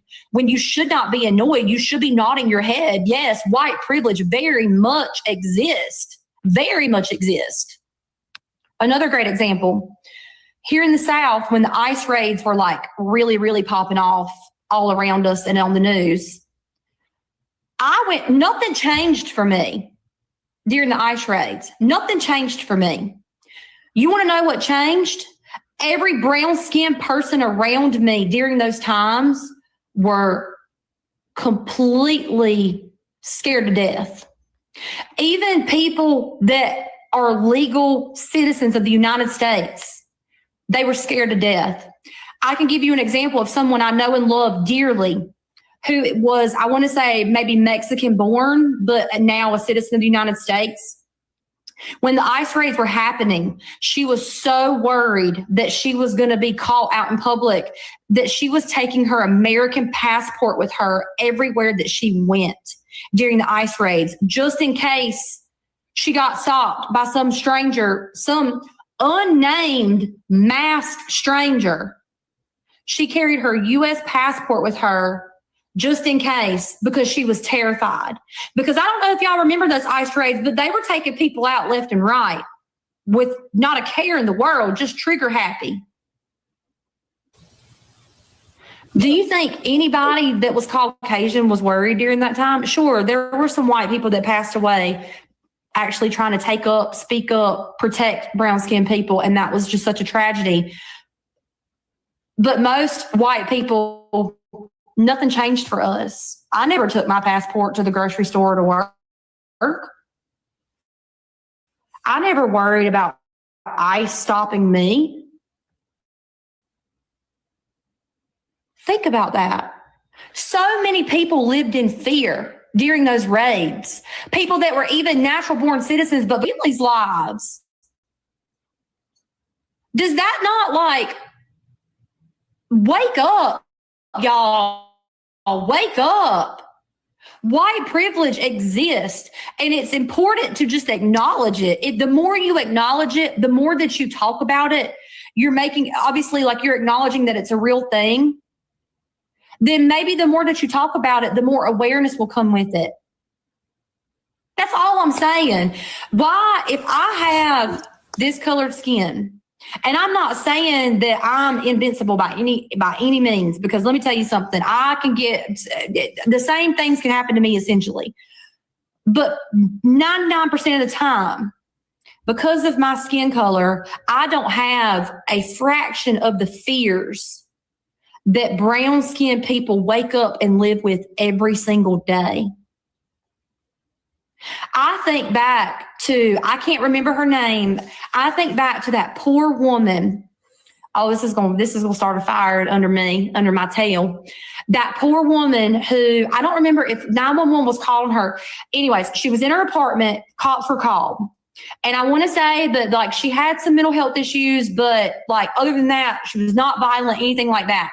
But some of y'all will remember this story, but 2 cops responded to her. She had a pot of something she was cooking on the stove. And that one cop you could just see the racism all over him from head to toe. I could smell it through the video, honestly. I watched that video. He shot and killed her in her own home. His partner that was with him, because they ended up releasing the body cam footage, his partner that was with him saw him shoot and kill her. You can hear them on the body cam footage trying to change the story and make up lies to justify him killing her. He tried to say that she was going to throw the pot of boiling water on him or something.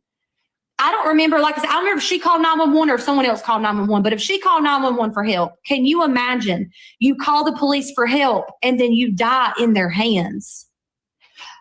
That case also bothered me heavily because I remember, I think the one cop was put on trial and he was sentenced, but I don't think I liked whatever his sentencing was. It was very, very, very, white privileged, I will say. He should have got a life sentence, no parole, and I don't think he got that. And then from what I understand, the second cop that was involved, I fully believed in my heart, soul, and spirit that he should have got like accessory or something, especially when you heard him trying to talk to the other cop about like covering it up or changing the story, you know. I don't think he was ever charged, and I got beef with that too, because I feel like he should have been held accountable in some way, shape, or form as well. That woman should have never died. She was in her own home. In her own home. And they shot and killed her in her own home. And don't ever forget Breonna Taylor either, because don't you think, like, y'all,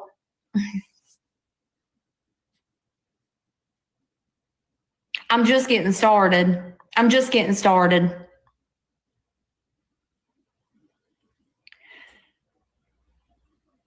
It's time for a lot of y'all to wake up. It really is. Like, we're in 2026. We have so much accessibility to information, almost too much accessibility to information, that if a lot of you would just take the time to educate yourselves and inform yourselves, you might would have a change of heart and a change of mind when it comes to these type of conversations. Once again, I'm just talking about white privilege because it needs to be talked about, because it's very much a thing. It very much exists. And to any person born with white skin, I hope you it can acknowledge a few things regarding that. And that is why I take the privilege that I'm born with to speak out for those that are not heard. They might try to speak out themselves, but they're not heard. The videos that popped off, I got beef with that. You can definitely tell she's been to a few cookouts in the Lenoir County area. But, you know, shout out to Chelsea, because she brings out a very, very good point, several very good points in all forms of society. The workplace, where, you know, Black healthcare providers are sometimes denied jobs because the white people they care for don't even want them in the home. The legal system, where her family member were committing all types of felonies, and he got slap on the wrist, slap on the wrist, slap on the wrist, slap on the wrist before he went to prison. And her Black friends, they get sent to jail for, you know, crossing the sidewalk sideways. You know, things like that. The medical profession as well. Now, once again, she's in Lenoir County. As late as recent as 1970, they were still sterilizing Black women without their permission after or before they had children. Right? No white person has ever had to worry about going to the doctor and getting less than favorable health care, or even negative or adverse health care. You know, health care that actually doesn't help you or doesn't heal you. It makes you sick. So these are the individuals that we need to speak up more. And she mentioned something very powerful. Black people have been saying this for the longest time, and our voices have not able to be heard. But it's only when, once again, someone like Chelsea or someone like Nancy Grace comes, or someone like, you know, some of these other influential Caucasians who finally stand up and like, no, that's not right. Now it becomes not right for everybody, but as long as we ignore these things and try to sweep on the rug or duck the uncomfortable conversations, like she said, when white people hear white privilege, they immediately get, offended or uncomfortable, but once again, the only way, like I was I had substance abuse issues too. The only way that I was able to overcome the issue that I have was finally admit I needed help, and I couldn't do it by myself. And so that goes right with the systematic racism and privilege that exists in this country. Last point, she mentioned a few people. She mentioned Sonya Massey is a name too, Chelsea. So the next time you tell the story, make sure you say Sonya Massey and Breonna Taylor. But just the mere fact, and not, once again, I'm not judging her, but just the mere fact that she couldn't remember the name is a part of what didn't affect her community directly.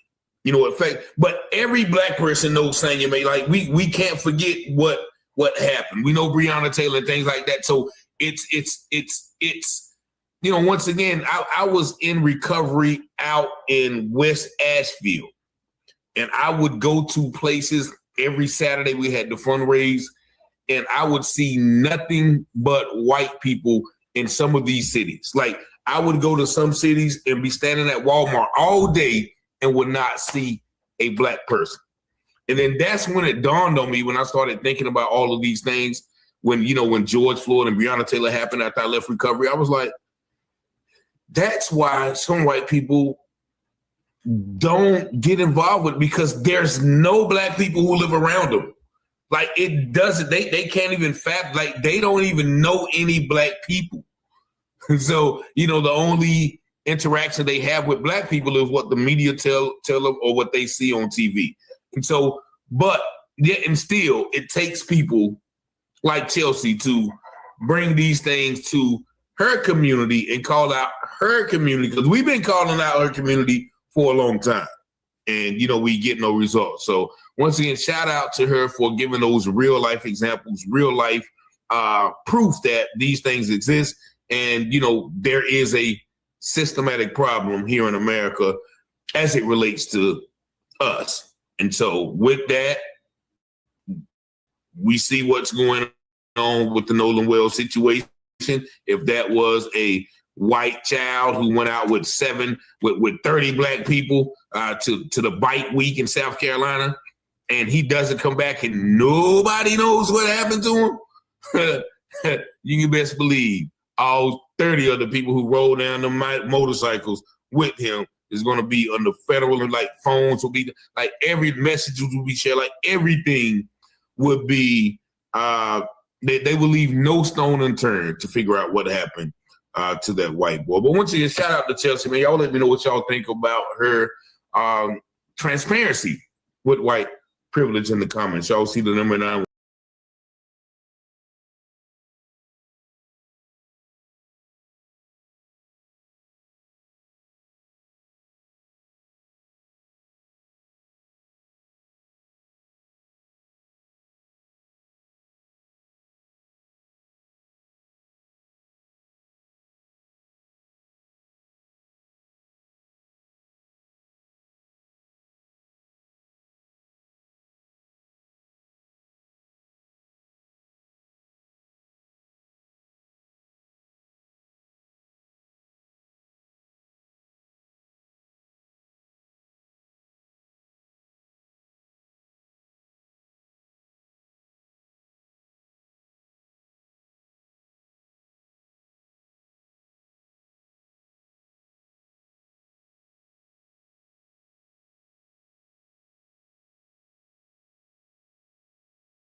They didn't look out for him on that day,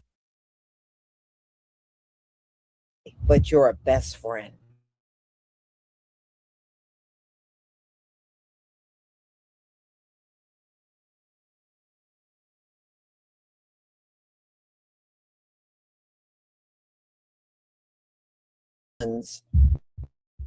close friend. And I said, that is really bizarre. And so do all those white guys on the boat. They all claim they were his best friend. I tell you what, you ain't much of a friend if somebody ends up unalive the way that Nolan was. You know, I was looking up the history of Ocean Spring. Y'all, it's got a ugly ass history. You know, maybe I will piece that one together so you can hear about what kind of history that town has. It's not good. It's not good at all. So anyway, let me go ahead and share my screen so we can get started. Okay, not that one. Now, where is it? Hold on one second.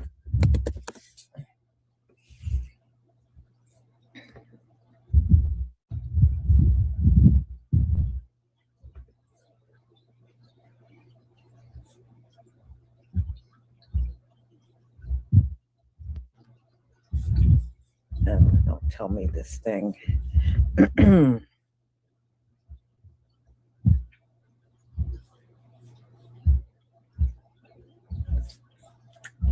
Go here and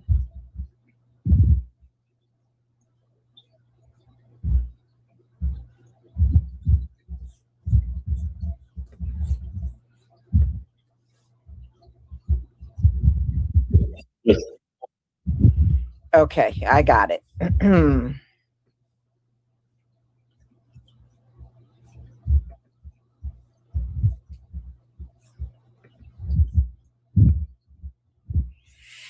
Okay, give me a one if you can see my screen.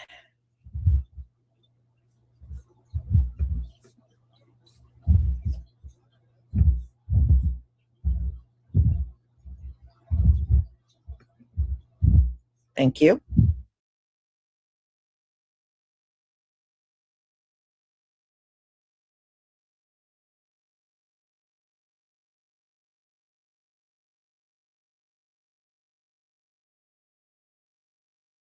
With on my other buddy's phone talking to Warren. He was dialing Coast Guard because he hung up the phone and was like, hey, this is them, bye, and hung up the phone.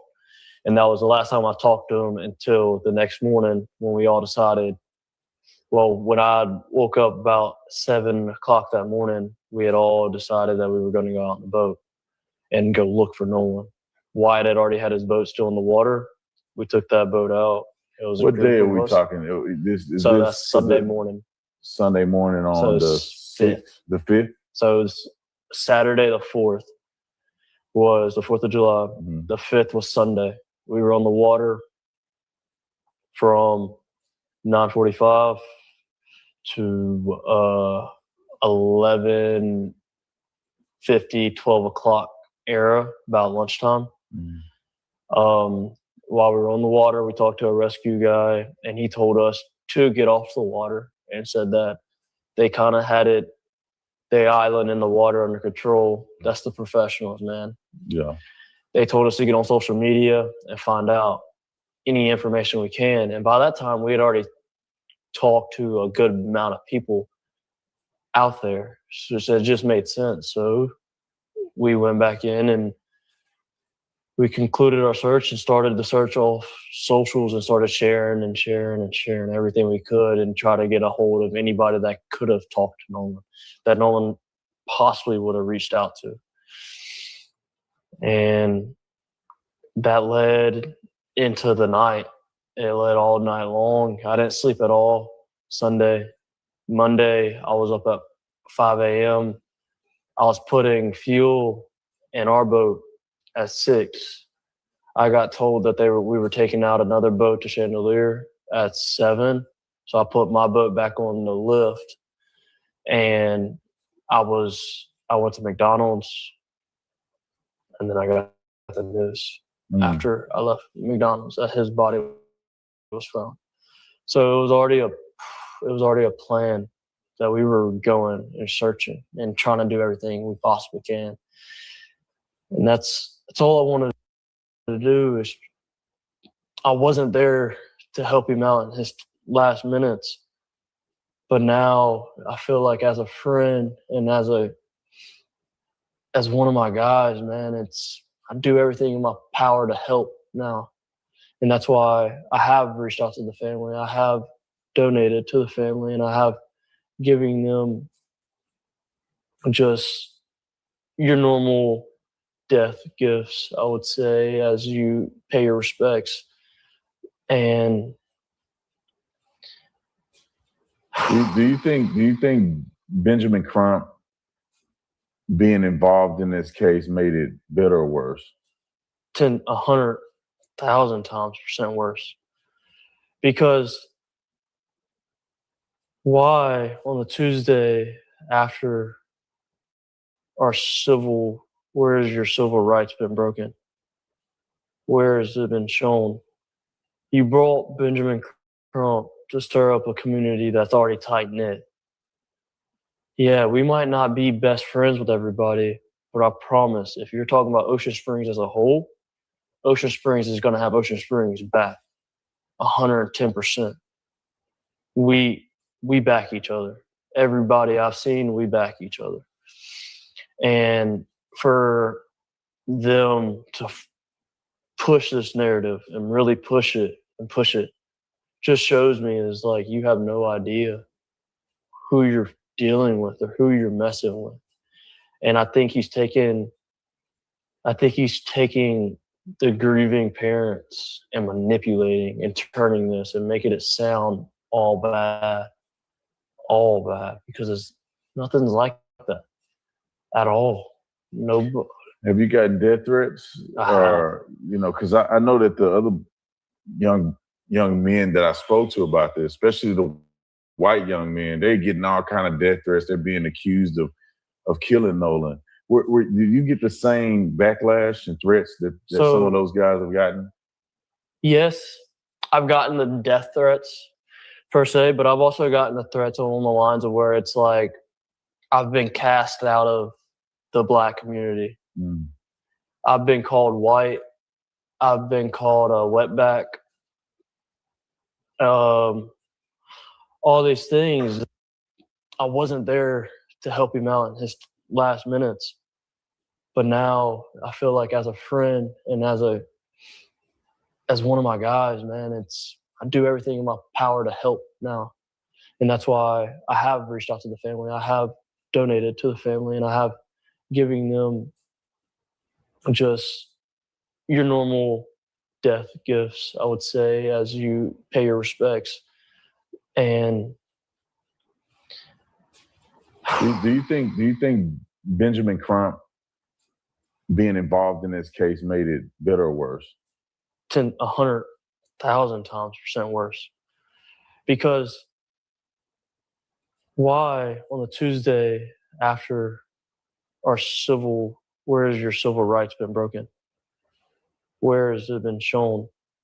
You brought Benjamin Crump to stir up a community that's already tight-knit. Yeah, we might not be best friends with everybody, but I promise, if you're talking about Ocean Springs as a whole, Ocean Springs is going to have Ocean Springs back 110%. We back each other. Everybody I've seen, we back each other. And for them to push this narrative and really push it just shows me is like you have no idea who you're dealing with or who you're messing with. And I think he's taking the grieving parents and manipulating and turning this and making it sound all bad, because nothing's like that at all. No. Have you gotten death threats? Or, because I know that the other young men that I spoke to about this, especially the white young men, they're getting all kind of death threats. They're being accused of killing Nolan. Did you get the same backlash and threats that some of those guys have gotten? Yes, I've gotten the death threats per se, but I've also gotten the threats along the lines of where it's like I've been cast out of the Black community. Mm. I've been called white. I've been called a wetback. All these things. I've been sent photos of me and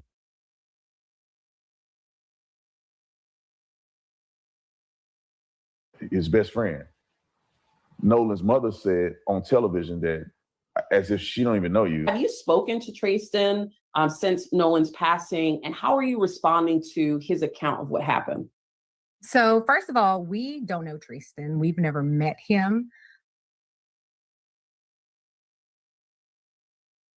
Best friend, childhood friend, that's a bit of a stretch. So what's the truth in that? And how did that affect you? How did that make you feel? So she originally touched and she said that we weren't childhood best friends. And she's not wrong. She's not wrong. I moved to Ocean Springs in 9th grade. No, me and her never had a sit down in-depth conversation like me and you're having now. It was always, hey, how are you doing? Do you think Benjamin Crump being involved in this case made it better or worse? 100,000 times % worse. Because why on the Tuesday after where has your civil rights been broken? Where has it been shown?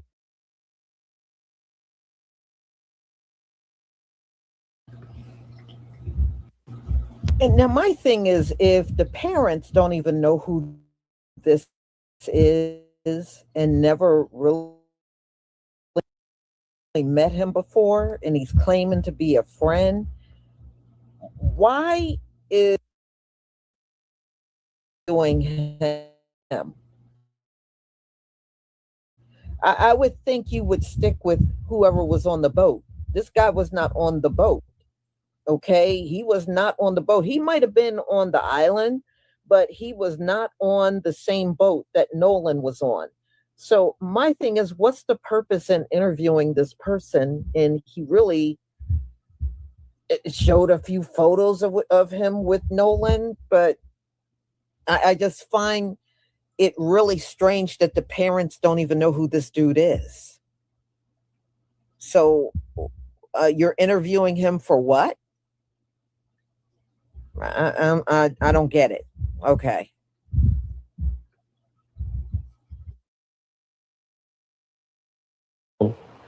You brought Benjamin Crump to stir up a community that's already tight-knit. Yeah, we might not be best friends with everybody, but I promise, if you're talking about Ocean Springs as a whole, Ocean Springs is going to have Ocean Springs back 110%. We back each other. Everybody I've seen, we back each other.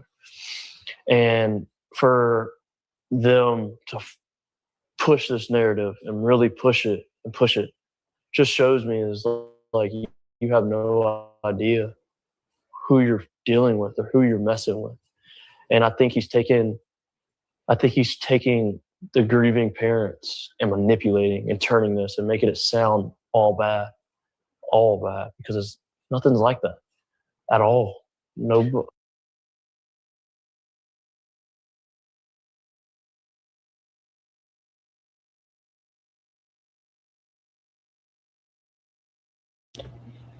Y'all, this is Mississippi. Mississippi always take these stands against any black lawyer or anybody of prominence that chime in on a case. They always take this, they're the enemy stance against them.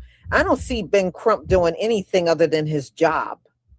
You know, why would the family hire him as an attorney? He's supposed to get to the bottom of what's going on, and they're railing against him like he ain't supposed to do that.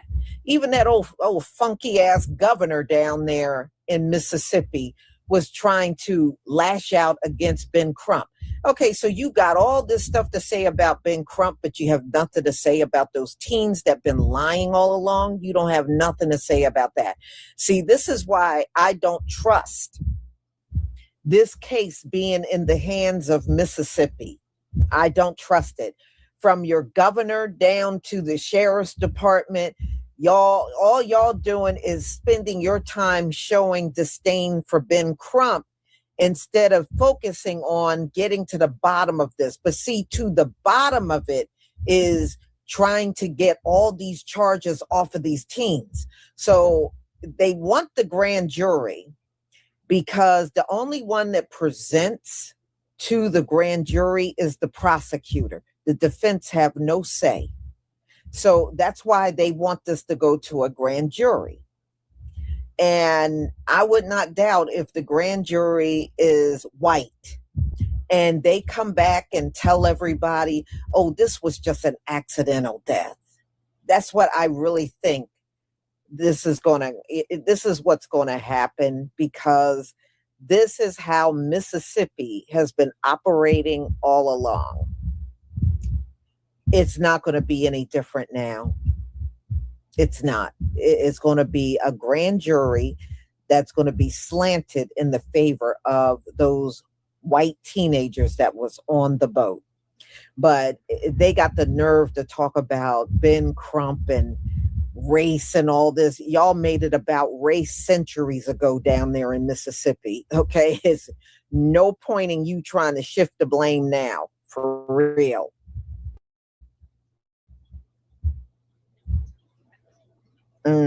Yeah, that's why they want that grand jury. The only one, if you remember, that's what happened in the case of Breonna Taylor. That's why Daniel, the raccoon, wanted the grand jury. And what he did was presented a case against one cop and skipped over Breonna Taylor altogether. They did not hear anything about Breonna Taylor. Even the people that were on the grand jury was upset with what Daniel Cameron did. But you see, those cops got away with everything. They got away with everything. He didn't present no case for Breonna Taylor to this very day. But he's no longer the attorney general. But I'm just saying, that's why it was nobody from the defense there for the grand jury. That's why he was able to get away with that.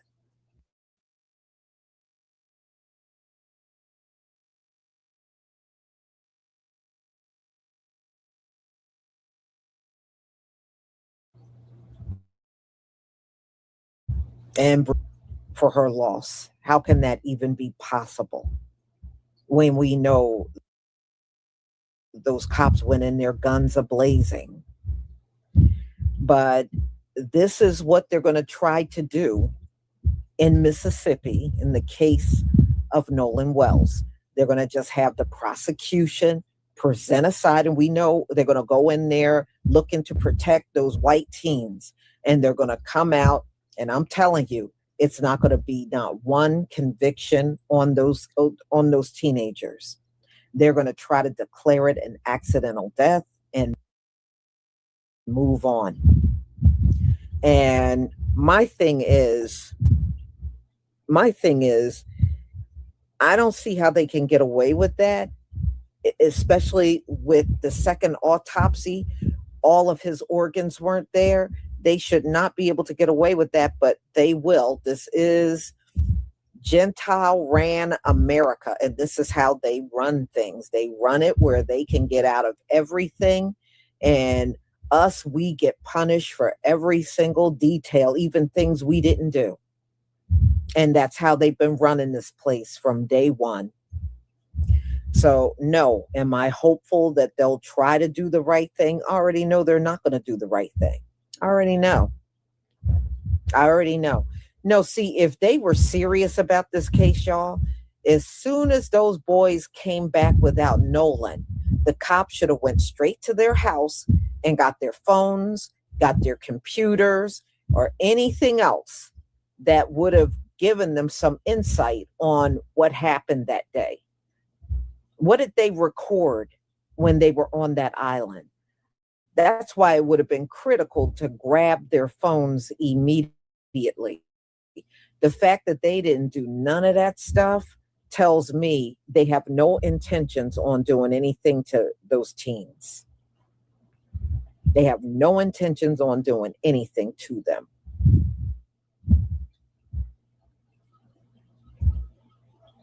Mm-hmm.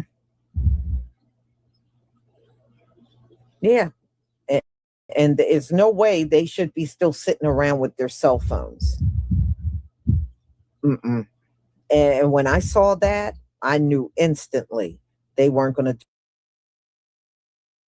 do nothing of it. They're just sitting back. And you notice the cops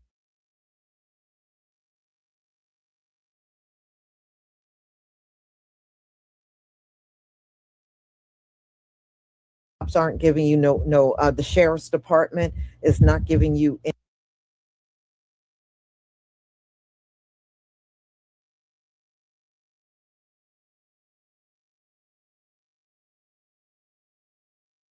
any updates.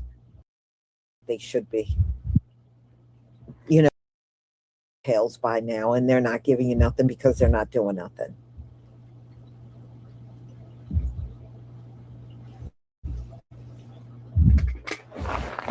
Yeah, it's interesting. I tell you what, we'll see. But I'm just letting everybody know the grand jury is going to be a big letdown. A Mississippi grand jury on top of that, yeah, it's going to be a major letdown. And the prosecutor can present the case any way he feels like it. He can present it any way he feels like it to the grand jury. Mm-hmm. So, y'all, I'm going to go ahead and conclude. Thank you so much for being here. I deeply, deeply appreciate it. And